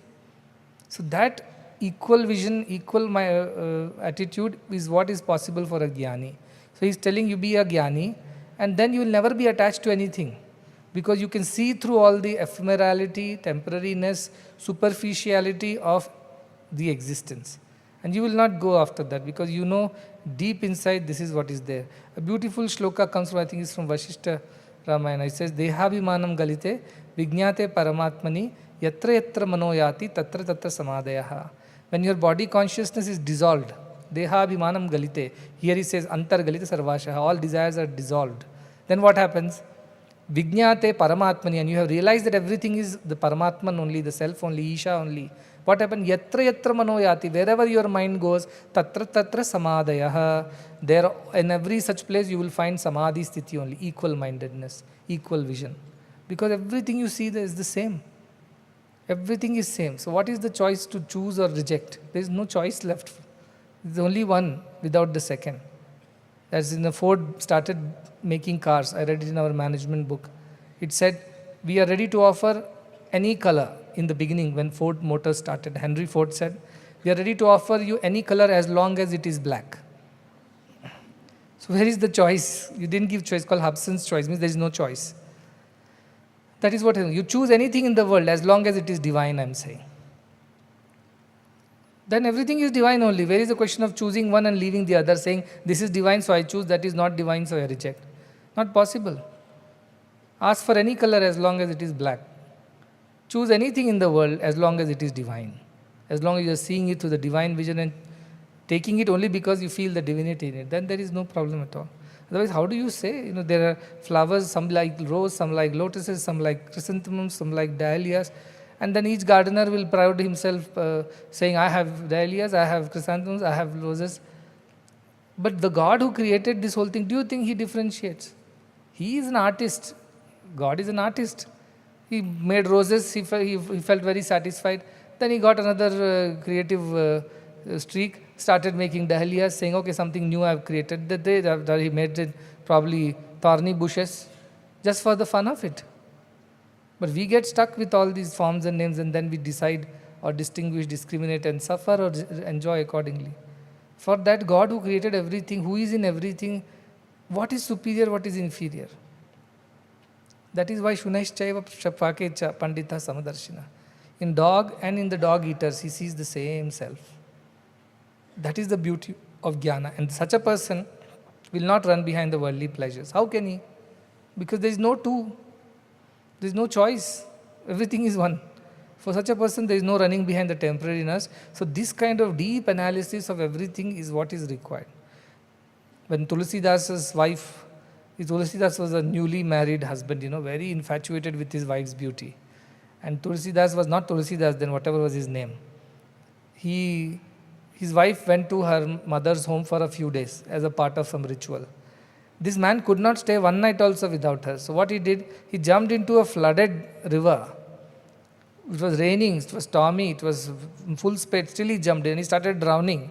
He didn't know what to do. He caught hold of a corpse which was floating in the Ganges, thinking that this is a log of wood. Because he was so blinded by his wife's desire that he caught hold of the corpse, and somehow using that he floated to the other side of the river. And there he reached the house of his wife, but it was all night and everybody was sleeping. He did not know how to disturb. So he thought of climbing up the pillar and go to the balcony. From there he can enter his wife's room, which was on the first floor. He did not know how to do. He used the snake as a rope and climbed up using a snake, it seems. Because he was so desperate to get to his wife. And when he gets inside his wife's chambers, she gets very angry. She says, what kind of attachment is this? What nonsense. You took such risks in this rainy night and floated using a corpse and climbed using a serpent. What has gone wrong with you? And she says, if you had shown even a fraction of this attachment to Rama, you would have had his darshan, she says. If you had shown a fraction of this attachment to the Lord Rama, you would have had his darshan by now. That is what changes Tulsidas. He says, she is my guru who opened my eyes to this blind infatuation for her and modified it into devotion for Lord Rama. Because I am capable of that attachment, I am capable of that perseverance, I am capable of that pursuit for whatever I want. I don't mind jumping into a flooded river using a corpse, climbing using a rope, a snake as a rope. I can take unimaginable risks to achieve what I am attached to. If only I can direct this energy towards the divine, I will attain divine also, isn't it? This kind of strikes him like a thunderbolt. And then he channels all his devotion, all his attachment, all his pursuit towards Lord. And he becomes a great saint. He gave us Ramacharitmanas. Ramacharitmanas is in Avadhi, which is a very simple language compared to Sanskritam. And those days, those people in that area, in Kashi and the surroundings, they would speak Avadhi. It was called Awadh. So all were speaking Avadhi. That was a local language. But Pandits took offense. They said Tulsidas is diluting the scriptural sanctity of Valmiki Ramayanam, which was written in chaste, pure Sanskritam, and now he's made it available to all and sundry in a local, colloquial language which is so bad, and they were against him. They wanted to punish him. And he cries out to God, saying that, I have done it out of pure devotion to you. And these verses have come to me by your grace. It is not exact copy of Valmiki Ramayana. It has his own version. He has his own interpretations. His shlokas or chaupais they call it. Like we have 2 lines is shloka, 4 padas. Chaupais also have 4 padas and they make 1 verse. Mangala bhavana amangala hari. Like that chaupai goes. Now my voice is bad, otherwise I sang it. They have a tune, and in North they have mandalis of Ramcharitmanas. They go home to home on every other day and they sing. When I was young, I was made to sing this as a part of the poem competition. My Hindi teacher was a person from UP, from Varanasi. He was very particular that somebody should sing our scriptures also. Why only sing this poetry of other poets? So he made me, against my wish, memorize these chaupais and made me sing there. And of course, I did not get the first prize. I was sad, but because he was the judge, I got second prize. But he was very insistent that we should keep up our Indian, whatever traditional system. So the Ramacharitmanas, he gave. And the priests of the Varanasi, those holier than thou types, they said, no, we will not accept this. This is blasphemy. This is heretic. This we are not going to accept. So Tulsidas, and they want to burn his book. But what does he say? He says, I will put it inside the temple of Kashi and let Lord Vishwanatha decide what is right, what is wrong. I do not know. You do not know. Let the Lord decide. And he places his manuscript inside the temple, it seems. And they close the doors of the temple. And when they open the doors again, there is a symbol of Trishul on the manuscript. And 3 words appear, Satyam, Shivam, Sundaram. First time, Satyam, Shivam, Sundaram is never written in any Vedic scriptures. These words were given by Lord Shiva himself, who defined the quality of his book, Ramacharitmanas, in 3 words. Satyam, it is truth. Shivam, it is auspicious, good. Sundaram, it is beautiful poetry. That is how Lord Shiva signs it off. And then Ramacharitmanas becomes our day-to-day, in the whole of North, everybody sings Ramacharitmanas. Especially Sundarkand is something everybody does that part. It is a very popular thing to do as a ritual. So the idea is that Tulsidas was so infatuated with his wife that he was ready to take any risk. But once he directs his energy and his devotion towards God, he attains God also. So are we not capable of attaining God? If you tell, no, I have no focus. How you don't have focus? When you're playing cricket, you have all the focus. When you're watching a movie, you have all the focus. You remember dialogues, music, background music, everything. When you are watching your favorite game, you remember every ball, who scored, how much run, and what time, what happened in 1970s, 80s, everything you remember. How is that you have memory for all that? Where is that concentration coming for? Or you say, I love somebody so deeply, dearly that I can do anything for them, and you really end up doing a lot of things. You're ready to make so many sacrifices to win their affection. You go to any extent to achieve so many goals and ambitions in life. Where is all that energy, focus, and concentration coming from? Are you not capable of it? You are capable of it. Then why it is not helping you attain spiritual things? Because your interest is not there. Like Tulsidas was very capable of all these stunts, but for his wife's sake. But the moment good sense prevailed, and he shifted all the focus towards the right things, he attained God. Janami dharmam. We know what is right, nachame pravritti. We don't have the capacity, we don't have the focus. We don't. No, you have the focus, you have the ability, you have the concentration, you have the capacity. But you are directing all these towards the wrong cause, towards adharma. Direct the same thing towards dharma and see what it can achieve. It can achieve God as well. So nobody who comes and gives me excuse, I am capable of nothing, I tell you are just fooling yourself, you are lying to yourself. You are capable. So far you have come in your life. Has it all happened without focus and concentration? Without determination and pursuit? No. It all has happened because you had that determination in you. You worked hard, you made sacrifices to achieve what you wanted to achieve. Same thing you directed towards God is what I am saying. Then you will attain God also. Wherever your focus is, that is what you attain. It is so powerful. Mind is so powerful. You can attain anything. So the idea is that you analyze carefully that this world is not permanent. So joys of this world are not permanent. And thereby give up this running behind, temporary, and see the divine in everything, and thereby remain peaceful without any desires and attachments. The next shloka 11.3 says, Apadah sampadah kale daiva deveti nishchayi triptah swasthendriyo nityam na vanchati na shochati. Apadah sampadah kale. Bad times and good times. Apada means bad times. Sampada means good times. So apada sampada kale, these bad and good times are a part of this world. Just now we remember bhava, abhava, these dualities are part of the world. What does he say? Daiva deva, daivat eva iti nishchayi. Daiva.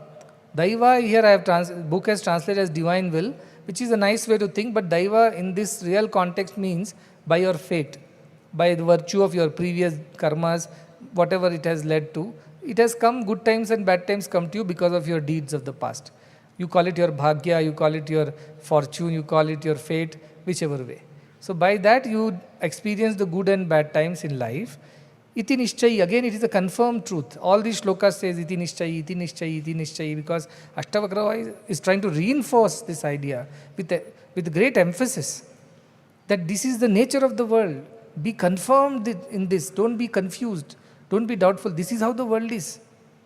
And so the good times and bad times will come to you naturally as a result of your fate, or even better way looking as whatever divine will. Some people say divine wills, but why would divine will bring us bad times? My question is that. We go through our own. That's why Krishna says, Nadatte kasyachit papam nachaiva sukritam vibhu. I do not give punya and papa to anybody. They suffer their own fates, their own karmas. I do not destroy somebody's happiness. That is not my job. So deva deveti nishchaya. This is done by your fate you have done in the past lives. And he says, triptaha, therefore become satisfied. Whatever comes, be satisfied and happy. Today good things have happened, well and nice. Today bad things have happened, okay.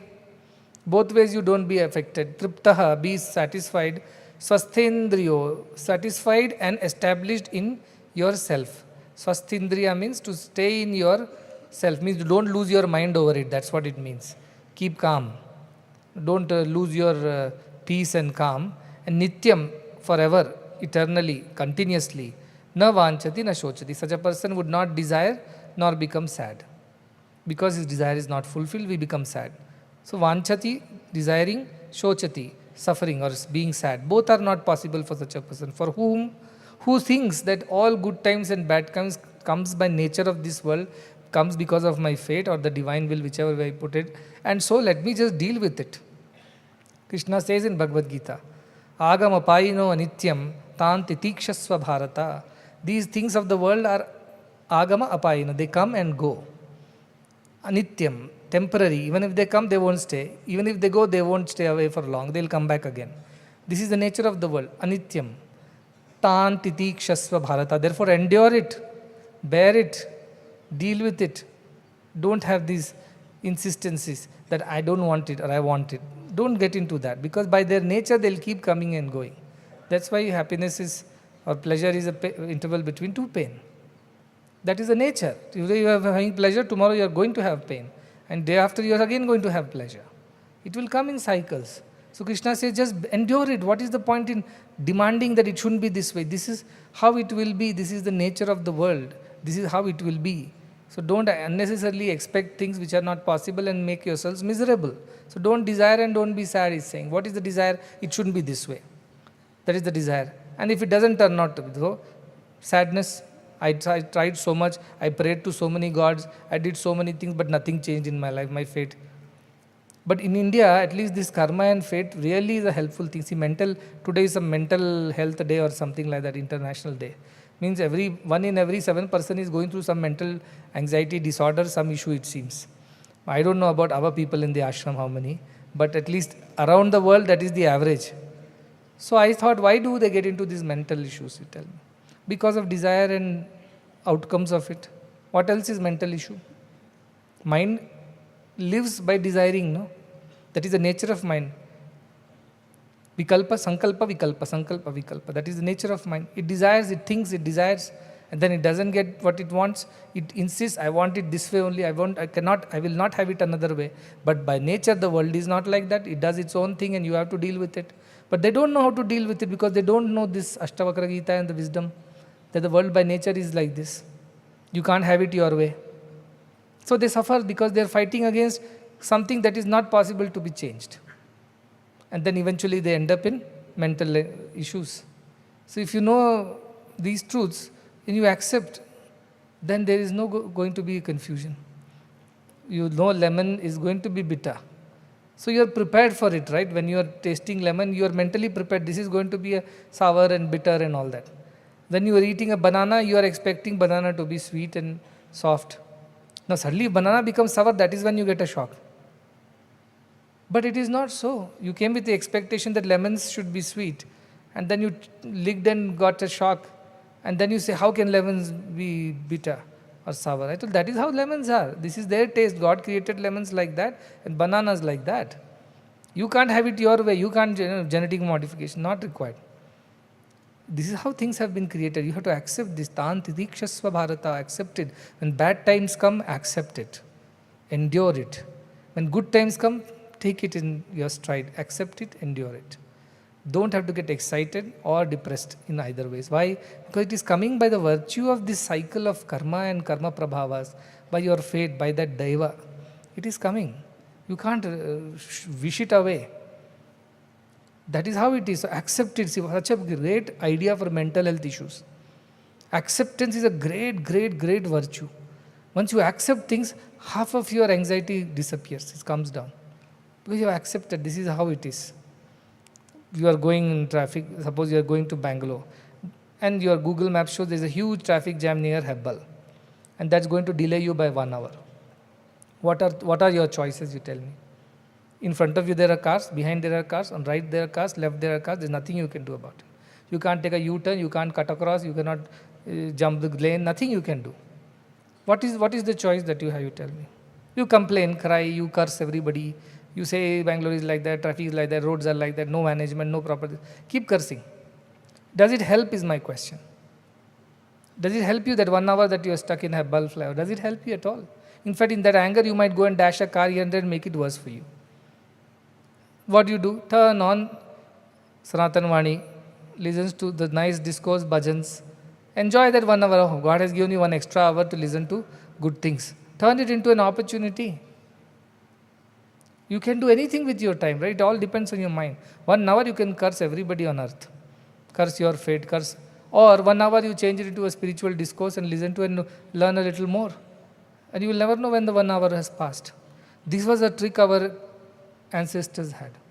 Whenever we went and complained to them, this is not going around, that is not, and all will be okay, everything will be okay, they will say.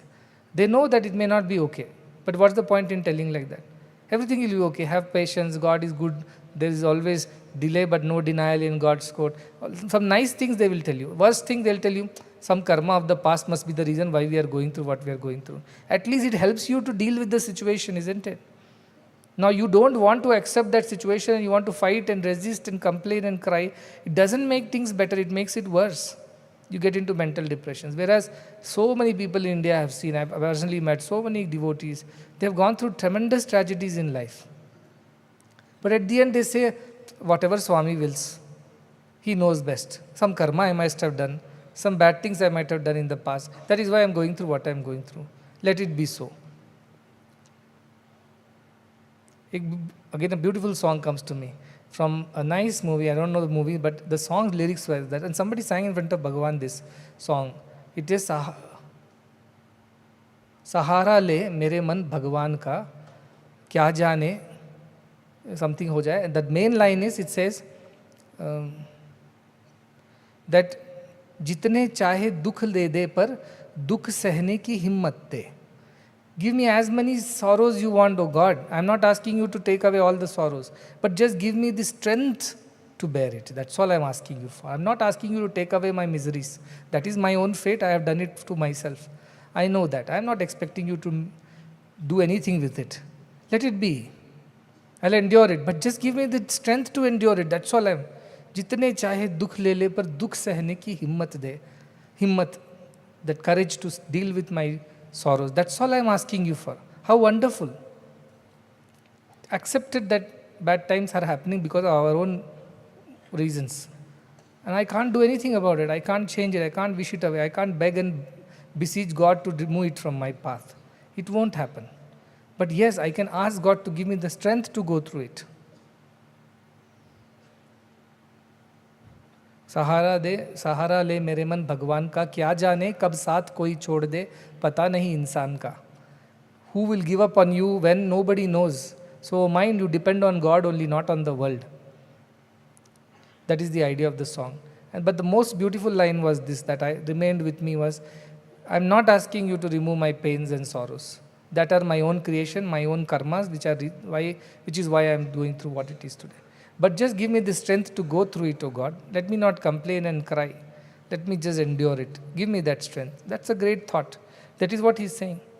Is Daiva Devatinche. This is born happening because of your fate. But you remain steady. Triptaha. Accepting it. Swastindriya manaha. Swastindriya means be in calm mind, calm demeanor. Do not torture your body or mind for any sake. And do not desire. And then do not be disappointed when your desires are not fulfilled. Live a life like this. That is the right life. It is what he is saying. How beautiful. In one of the dramas in Puttaparthi, there was a scene where these Pandavas were going through tremendous misery. They had lost everything. They were made to go to the forest, and with Draupadi and these Pandavas had nowhere to go. And Kunti, they were just roaming around. And they were in a miserable state. At that point in time, Dharmaraja wanted to give up. So in the forest, Krishna appears from nowhere, and he takes out a pin from his hair and takes out a leaf, a palm leaf or some leaf, and scribbles or embosses some letters on it and folds it and gives it to Dharmaraja and says, open it only in the worst of the times. Don't open it any other time. When you think nothing is going to work and this is the lowest point in your life, only then you open this leaf and read. And he had scribbled on that something. And that Dharmaraja tucks it under his crown and keeps it with him always. So once upon a time that Bhagavan had directed this drama with great interest. And then he told that at that point in time when they are in the lowest moment of their lives, then Dharmaraja will pull out that leaf which is folded and tucked inside his crown and open it. And what is written on that? He thought some great secret Krishna would have written that now do this and you will get rid of all your sorrows. He has written, Edat api gamishyati, etad api gamishyati. This too shall pass. That's all is the mantra. There is no mantra there. That you chant this and suddenly wealth will flow or some great things will happen. Somebody from somewhere will come and rescue you. Nothing. Krishna did not assure anything. He just said, this too shall pass. Endure it. When people also bother me with things which I know is not going to change, I tell them, endure it with prayers. That's all. Endure it with prayers. This is the best that can be done. If anything better could have been done, God would have done that. If nothing is being done, just accept it. This is the best that can happen at this point in time. It may not be how you want it to be, but endure it. And accept it and endure it, half of your problems will be solved. You can think better, you can deal with life better. That is why it is so important to have that courage, and that courage comes from devotion.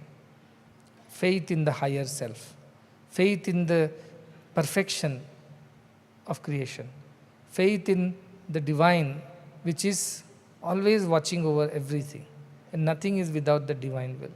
So this is what gives us the mental strength, the resilience that we talk about, to deal with life. As life throws lemons at you, we make a lemonade out of it, as they say. This is what a jnani would do. A jnani will cry over lemons. Why did I get lemons? Why not apples? That's how it is. So this Ashtavakra Gita is so very practical. These chapters are very practical. Yes, we have discussed all the consciousness and unchanging the reality, but have we attained it, experienced it? No. Only intellectually we have remembered those slokas, memorized them. But these are the practical tips. That's why Ashtavakra is very practical. After sometimes it gives you correct tips how to deal with things in life and still try to be established in that self which is consciousness and steady. So these are the things he says. You will come across bhava, abhava, losses and gains. How do you deal with it? No, that is the nature of the world. First accept it. Then deal with it. Become desireless, nirvikara, and deal with it. Then he says that is not enough. Remember, there are going to be choices that you have to make. But make every choice with this wisdom that everything is divine only. So there is no question of you feeling, I made a bad choice and I am now going to suffer. No, I bought a bad sari. No, there is only one sari everywhere. There is no question of sadness. Similarly, apada, sampada. Nature of world, it will bring good days and bad days. Accept both. And then do what? Stay steady. This too shall pass. This too shall pass. Etad api gamishyati. This too shall pass. That is how we survive in the world. There is no other way. Otherwise, the karmas of our past, they'll never leave us. Prarabdhas are there. Sanchita karmas are there. Agami karmas are there. You know that. Sanchita are all those which are there with you, like a person who is shooting arrows using his bow and arrow. What does he have? He has arrows in his quiver behind. He has an arrow on the bow right now which he is going to shoot, and there is an arrow which has already been shot. There are 3 types of arrows he has. These are the 3 types of karmas that we have. The one which are in our quiver, which are not yet used but they are there, they are called sanchita karmas. Accumulated actions which are there, they are going to bear results in the future. 2, prarabdha. Prarabdha is what which has already been shot. It's in motion. So it is going to hit the target. Nothing you can do about it. Can you change it halfway through? No, not possible. It's going to go and hit the target. So you are going to suffer the consequences. And 3rd is agami, which is on your bow. You are about to shoot that. And before you shoot, you can decide.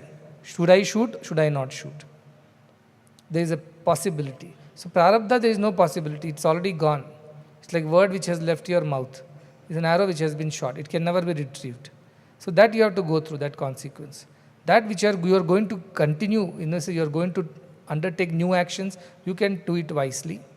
And those which are there with you, you can decide not to bring them into fruition by jnana.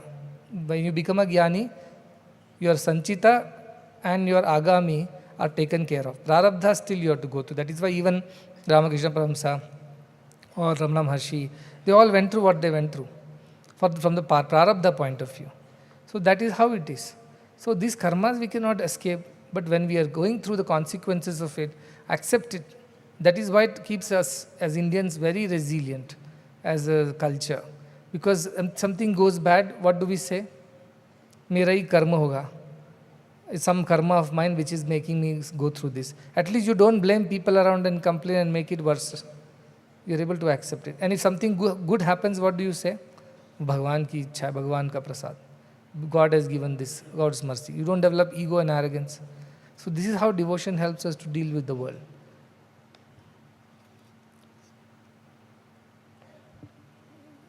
I had written down to tell, I love that Kabir Das song, Bala hua, meri gagari phuti, मैं पनिया भरन से छूटी मेरे sir से टली बला.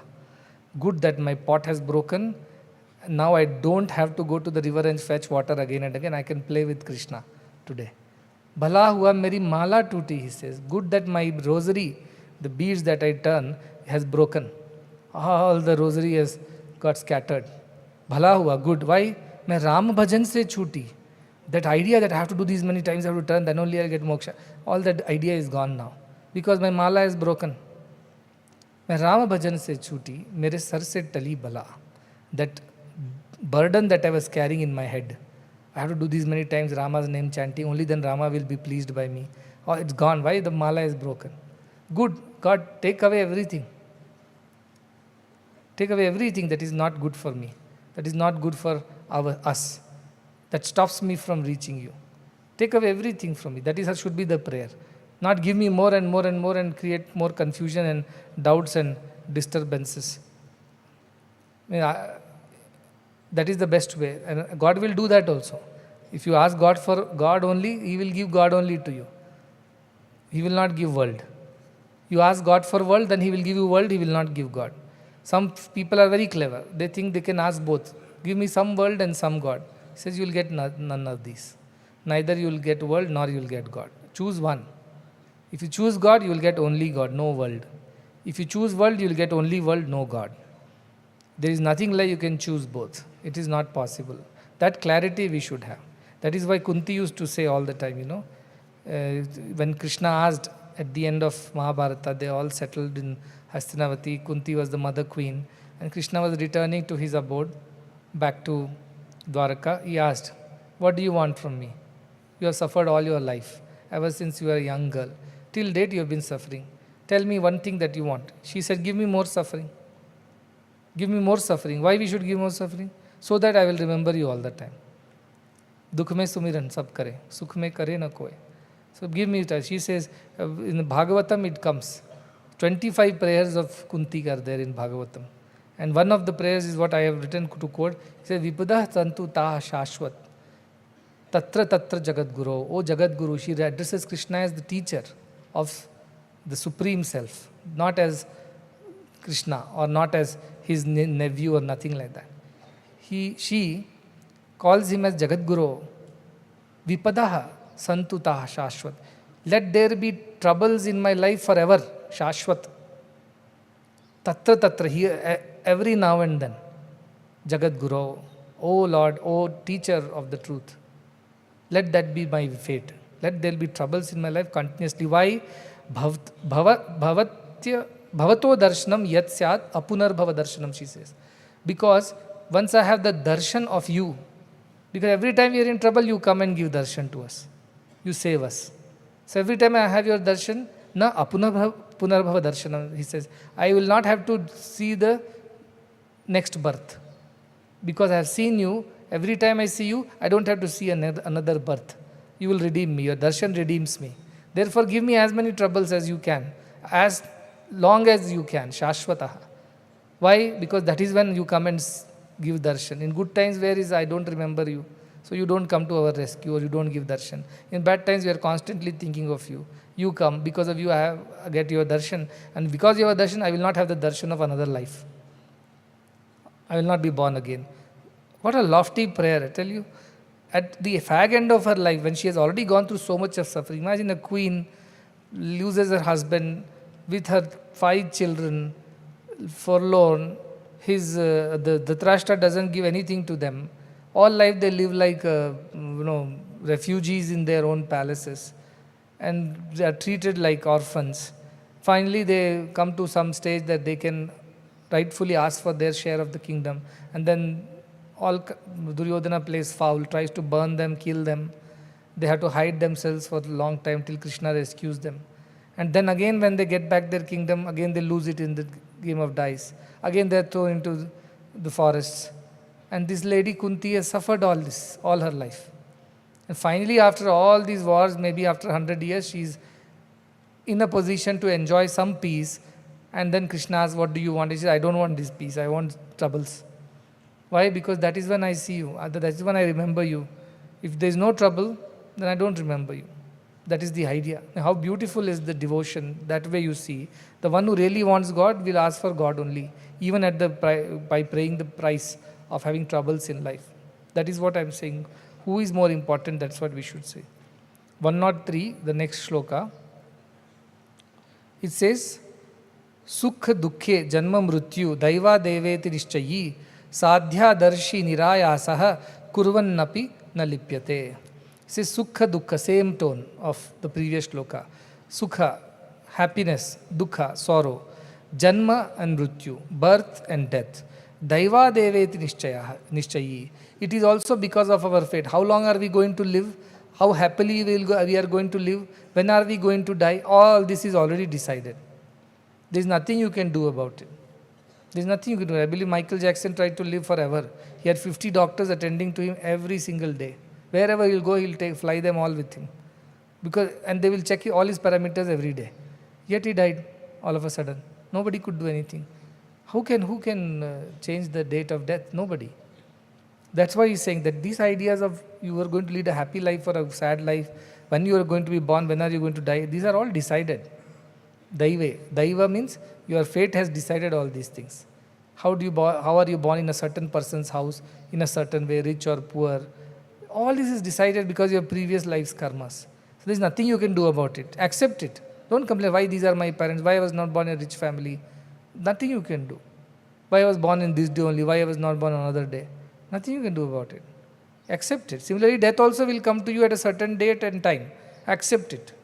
And in between date of birth and date of death, you will go through a life which will have its own ups and downs of sukha dukkha. Accept it. Accept all these things because this is confirmed that is how this world works.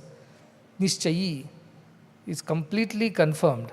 Sadhya darshi nirayasaha. Therefore, see what is to be done, sadhya.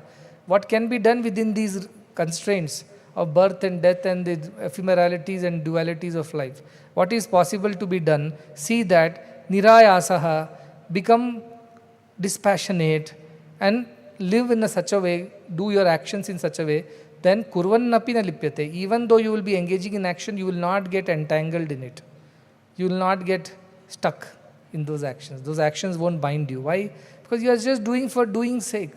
It is not to enhance your life or better your quality of living or improve your happiness quotient or none of these desires are making you work. You are working because by fate you are born in a certain way, you have certain aptitudes and skills. These are the opportunities and challenges that God or whatever it has come to you by your fate. You deal with all of that with equanimity, without any desires. Even when you act in the world, you will not be bound by the world. Because karma, if binds you again, one more birth will happen. And it will go on and on. So he says the secret of not having another life is don't be bound by your actions. And how can you not be bound by actions? By not being insistent and demanding unrealistically. This has to be this way, it can't be this way. Just accept everything, see what needs to be done. He says here, darshi, sadhya darshi. See what needs to be done and do it for the sake of doing it, that's it. And be done with it. Khatam. It was given to me to do this, I was born this way. Like you remember that Vyadha Gita from Mahabharata. How the butcher teaches the wisdom to this young aspirant who seemed to be very, very knowledgeable. He was meditating under a tree or something like that.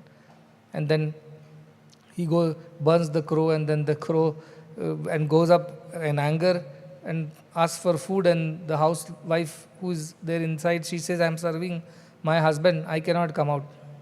You wait. He says, I am very hungry, you better come out and serve me. Then wife says from inside, who do you think I am? I am not a crow that will be burned by your anger. Then he is shocked. He says, how did you know that I just burnt a crow because it shat on me? And this wife says, what is there to know in that? I am just doing my household work and I do it sincerely because this is what is given to me. I am born in this way, I am a housewife and I have to serve my husband, my family. I do my job well, that is how I have all these powers. It is not something I strive or I crave for like you in the forest. These come by nature, that's whatever sadhya, darshi, whatever comes, you see it and do it.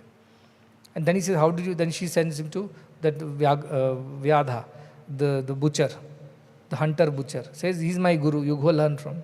When he goes to meet that butcher, he says, so smelly and stinky and the place is dirty with all these pieces of flesh lying everywhere and flies hovering and things like that. And then he says, I don't know whether I've come to the right place, but that lady said so I've come. He says, yes, you have come to the right place, but I am busy right now. I have to clean up my parents, give them bath and all that. After that, I'll come and teach you the wisdom of the self. So he teaches him the wisdom of the self. Now the butcher says, you will think a butcher, such a lowly birth, killing animals for a living, and how can he attain self? That is our understanding of what works, what does not work. Divine understanding is different. The butcher says, this is what I know. I was born in a butcher's family, hunter's family. I know no other skill. This is how I can feed my family, feed my parents. I don't know anything else. So I just do my job as part of my duty. I don't think so much like you, whether I am doing sin or I am doing merit, whether this will lead me to moksha, not lead to moksha. All that I never thought about. I just did what was given to me by God. And that is how I have attained the perfection. So simple. This is what he's saying. Sadhya darshi. See what needs to be done. This is what God has given you to do. Don't demand, don't cry, don't complain. Just go with it. Go with the flow. And then, kurvannapi na lipyate. Even though you will be acting in the world, it will not bind you. There won't be another birth because of which you will come back and suffer again. Bhagavad Gita also has a nice shloka which says, Yoga yukto vishuddhatma vijitatma jitendriyaha sarva bhutanta bhutatma kurvannapi na lipyate. The one who is yoga yuktaha, who is established in this yoga of the self, who knows he is the self, is not the doer, is not the enjoyer. Vishuddhatma, he is pure hearted. He has no desire, so he is pure. Vijitatma, he has conquered his lower ideas of body, mind and senses on the seeking of pleasures in this world. He's conquered Vishuddhatma, Vijitatma, Jitendriya, has conquered his senses. Sarva Bhutatma Bhutatma, who sees only oneself in all the beings. He doesn't see them different from each other. Kurvannapi na lipyate, such a person, even if he acts in the world, is not bound by the world. Is not bound by the world, bound by the karmas, bound by the sukha dukkha. Labha, alabha, jaya, ajaya, not bound by any of this. That's why Krishna says it is very easy. You live in the world, let the world not live in you. Do what needs to be done. It's given to you. Today I cannot complain. Why I have to be a Sadguru? Why I have to take this responsibility? Why I have to? It's given to me, that's it. It's not something I desire to be or I don't desire to be. Both don't exist. It is a part of what has been given. So, sadhya darshi, nirayasaha. Without any desire for anything, it's been given to me, I am doing. I am a butcher, that is my job, God has given, I am doing it well. I am a doctor, and God has given the job, I will do my job well. Not for fame, name, money, recognition, rewards, nothing. It's just because I must treat the patient well, that is my job. A cleaner should clean the thing better. A teacher should teach everybody well. Everybody who has got the job to do, they should do their job, that's it. That is karma yoga. And karma yoga also leads us to perfection, right? Yoga, karmasu, kaushalam. Yoga is perfection in what you are doing. So this idea of I will do this because this will lead to such rewards, gains and pleasures and recognition at the end, that becomes your motivation, then that karma will bind you.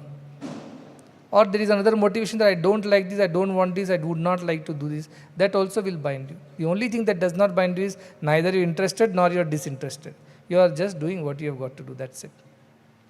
In that way, if you live this life, there is absolutely no bondage. You can be in the world is not in you. You can live a very happy, peaceful and joyful life without any of these disturbances of mind. Sukha, dukkha, labha, alabha, jaya, ajaya. This is what Bhagavad Gita first, beginning itself, Shri Krishna tells Arjuna, Sukha, dukkha, samay kritva, labha, alabha, jaya, ajayo, tato yuddhaya yujjasva, naivam papam vavapsisi. Papa will not come to you because he says, I'll kill my kith and kin, all the sin will be on me, their blood will be on my hand, how will I lead a peaceful life? I rather beg and eat than kill my own. All that he was crying and complaining. Then Krishna says, quite, let me tell you, Sukha, Dukkha, Same Krutva. Makes joy and sorrow equal in your life. Labha, alabha. Gain and losses as equal, treat them as equal. Jaya, ajaya, even victory or defeat in this war as equal. Tato, after that, then do what? Yuddhaya yujjasva. Be ready to fight the war. Don't fight the war and then worry about what do I do with the results now. No, you have to start with that mindset that whichever is the outcome, I am fine with it. Both ways I am okay. That understanding with which you start the work, then it doesn't bind you at all. What he says, Naivam papam vavapsis. You are worried about the sin that you will incur. Don't worry, no sin will accrue to you because you have developed equanimity.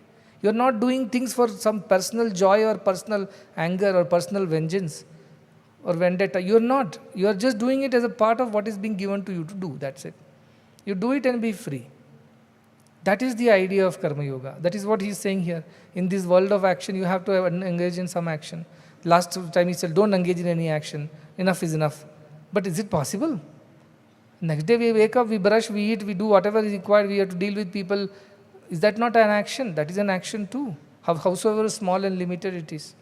Then how do we get rid of this karma cycle? This is the you develop this equanimity, get rid of this idea of sukha dukkha, and which is a part of life. Accept it as a part of life. It will happen. One day things will be good, one day things will be bad, and that is how you overcome these lower ideas, and you are able to live a free life. I think other shlokas I'll cover tomorrow.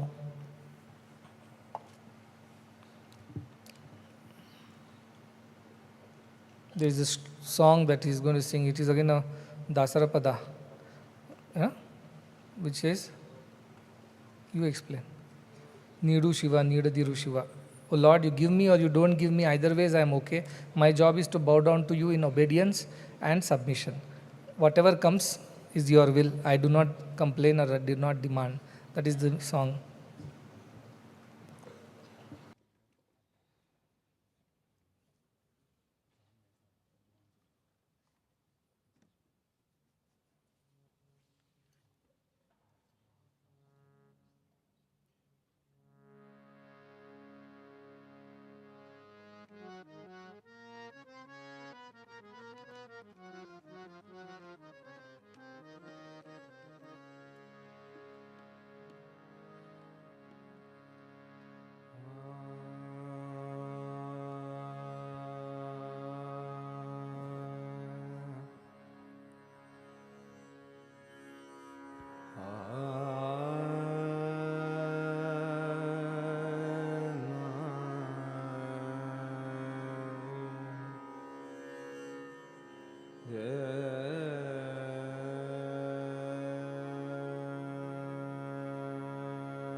ನೀಡು ಶಿವ ನೀಡದಿರು ಶಿವ ನೀಡು ಶಿವ ನೀಡದಿರು ಶಿವ ಬಾಗುವುದು ಎನ್ನ ಕಾಯ ನೀಡು ಶಿವ ನೀಡದಿರು ಶಿವ ಬಾಗುವುದು ಎನ್ನ ಕಾಯ ನಾನೇಕೆ ಅಂಜಲಿ ನೀ ನನ್ನ ಅಂಬಲಿ ನಾನೇಕೆ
ಬಾಳಲ್ಲಿ ಬಡಿವಾರವೇಕೆ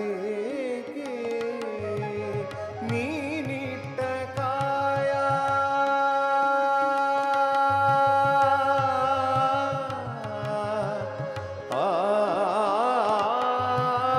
ನೀನಿಟ್ಟ ಕಾಯ ನಿನ ಕೈಲೆ ಮಾಯ ಆಗೋದು ಹೋಗೋದು ನಾ ಕಾಣೆನೆ ನೀನಿಟ್ಟ ಕಾಯ ನಿನ ಕೈಲೆ ಮಾಯ ಆಗೋದು ಹೋಗೋದು ನಾ ಕಾಣೆನೆ ನೀಡು ಶಿವ ನೀಡದಿರು ಶಿವ ಬಾಗುವುದು ಎನ್ನ ಕಾಯ ನೀಡು ಶಿವ ನೀಡದಿರು ಶಿವ ಬಾಗುವುದು ಎನ್ನ ಕಾಯ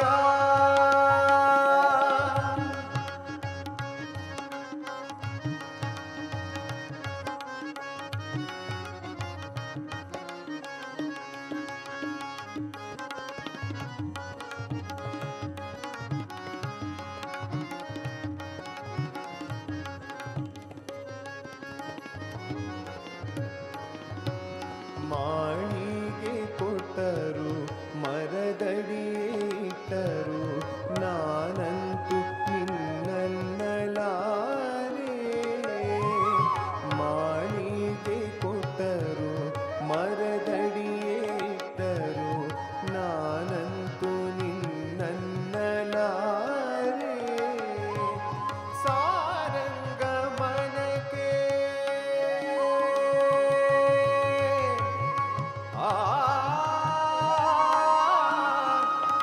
ಆ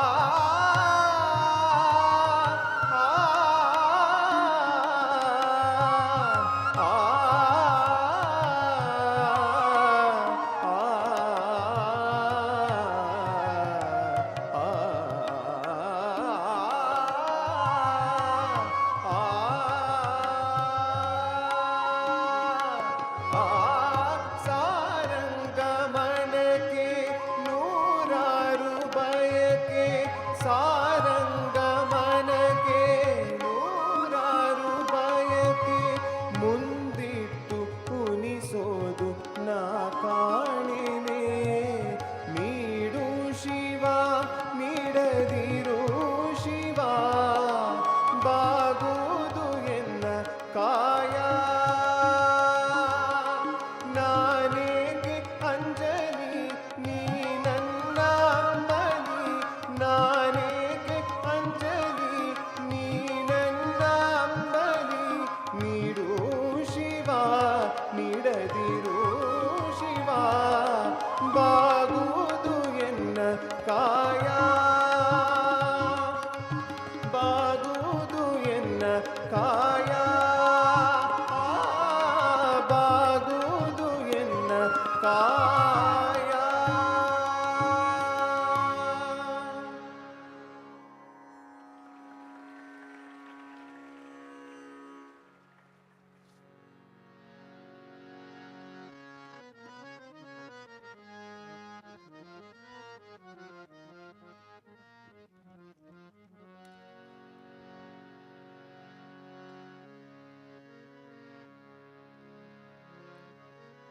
ಸರ್ವಸುಗುಣ ಸಿಂಹವೇ ಸಕಲ ಸುಜನ ಬಂಧವೇ ಸರ್ವಸುಗುಣ ಸಿಂಹವೇ ಸಕಲ ಸುಜನ ಬಂಧವೇ ಗುರವೇ ಮಧುಸೂದನಾಯ ಮಹಿತ ಮಂಗಳ ಸದ್ಗುರವೇ ಮಧುಸೂದನಾಯ ಮಹಿತ ಮಂಗಳ ದೀನ ದುಃಖಿತ ಪೋಷಕಾಯ ದಾನ ಧರ್ಮ ಪ್ರೇರಕಾಯ ದೀನ ದುಃಖಿತ ಪೋಷಕಾಯ ದಾನ ಧರ್ಮ ಪ್ರೇರಕಾಯ सर्वलोकहितरताय सर्वमङ्गलम् सद्गुरवे मधुसूदनाय महितमङ्गलम्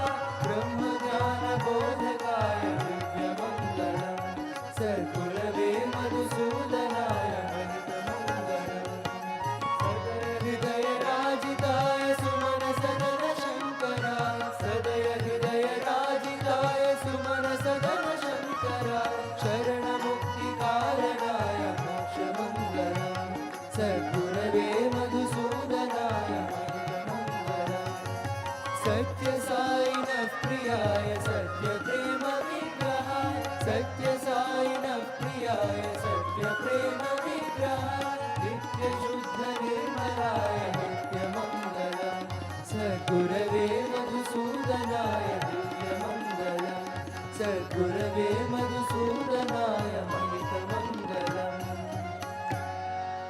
ओम जय जगदीश हरे स्वामी सत्य साई हरे भक्त जना संरक्षक भक्त जना संरक्षक पति महेश्वर ओम जय जगदीश हरे शिवना श्रीकरा सर्वा प्राणपते स्वामी सर्वा प्राणपते आश्रित कल्पलतिका आश्रित कल्पलतिका आपदार्ता ओम जय जगदीश हरे माता पिता गुरुदैवमु पर्यन्तयु नीवे स्वामी पर्यन्तयु नीवे नाद ब्रह्म जगन्नाथा नाद ब्रह्म जगन्नाथा नागेन्द्राशरण ओम जय जगदीश हरे ओंकार रूप ओजस्वी साई महादेव सद्गुरु साई महादेवा मंगल हारति अंदुको मंगल हारति अंदुको मंदर गिरिधारी ओम जय जगदीश हरे नारायण नारायण ओम सत्य नारायण नारायण नारायण ओम नारायण नारायण ओम सत्य नारायण नारायण ओम सत्य नारायण नारायण ओम जय सद्गुरुदेवा नारायण नारायण ओम सत्य नारायण नारायण नारायण ओम नारायण नारायण ओम सत्य नारायण नारायण ओम सत्य नारायण नारायण ओम जय सद्गुरुदेवा नारायण नारायण ओम सत्य नारायण नारायण नारायण ओम नारायण नारायण ओम सत्य नारायण नारायण ओम सत्य नारायण नारायण ओम जय सद्गुरुदेवा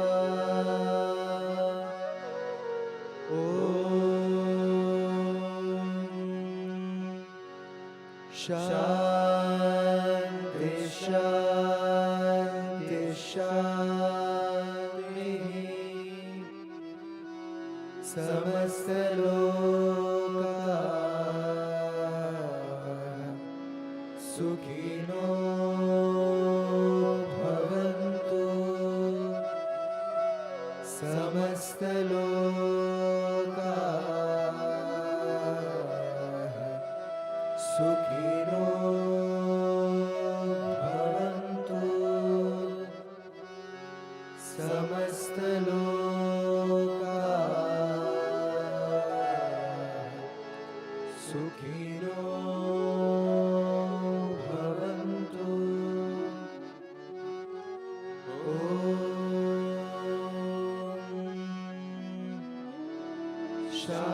शांति शांति शांति जय बोलो भगवान श्री सत्य साई बाबा जी की जय जय बोलो सद्गुरु श्री मधुसूदन साई जी की जय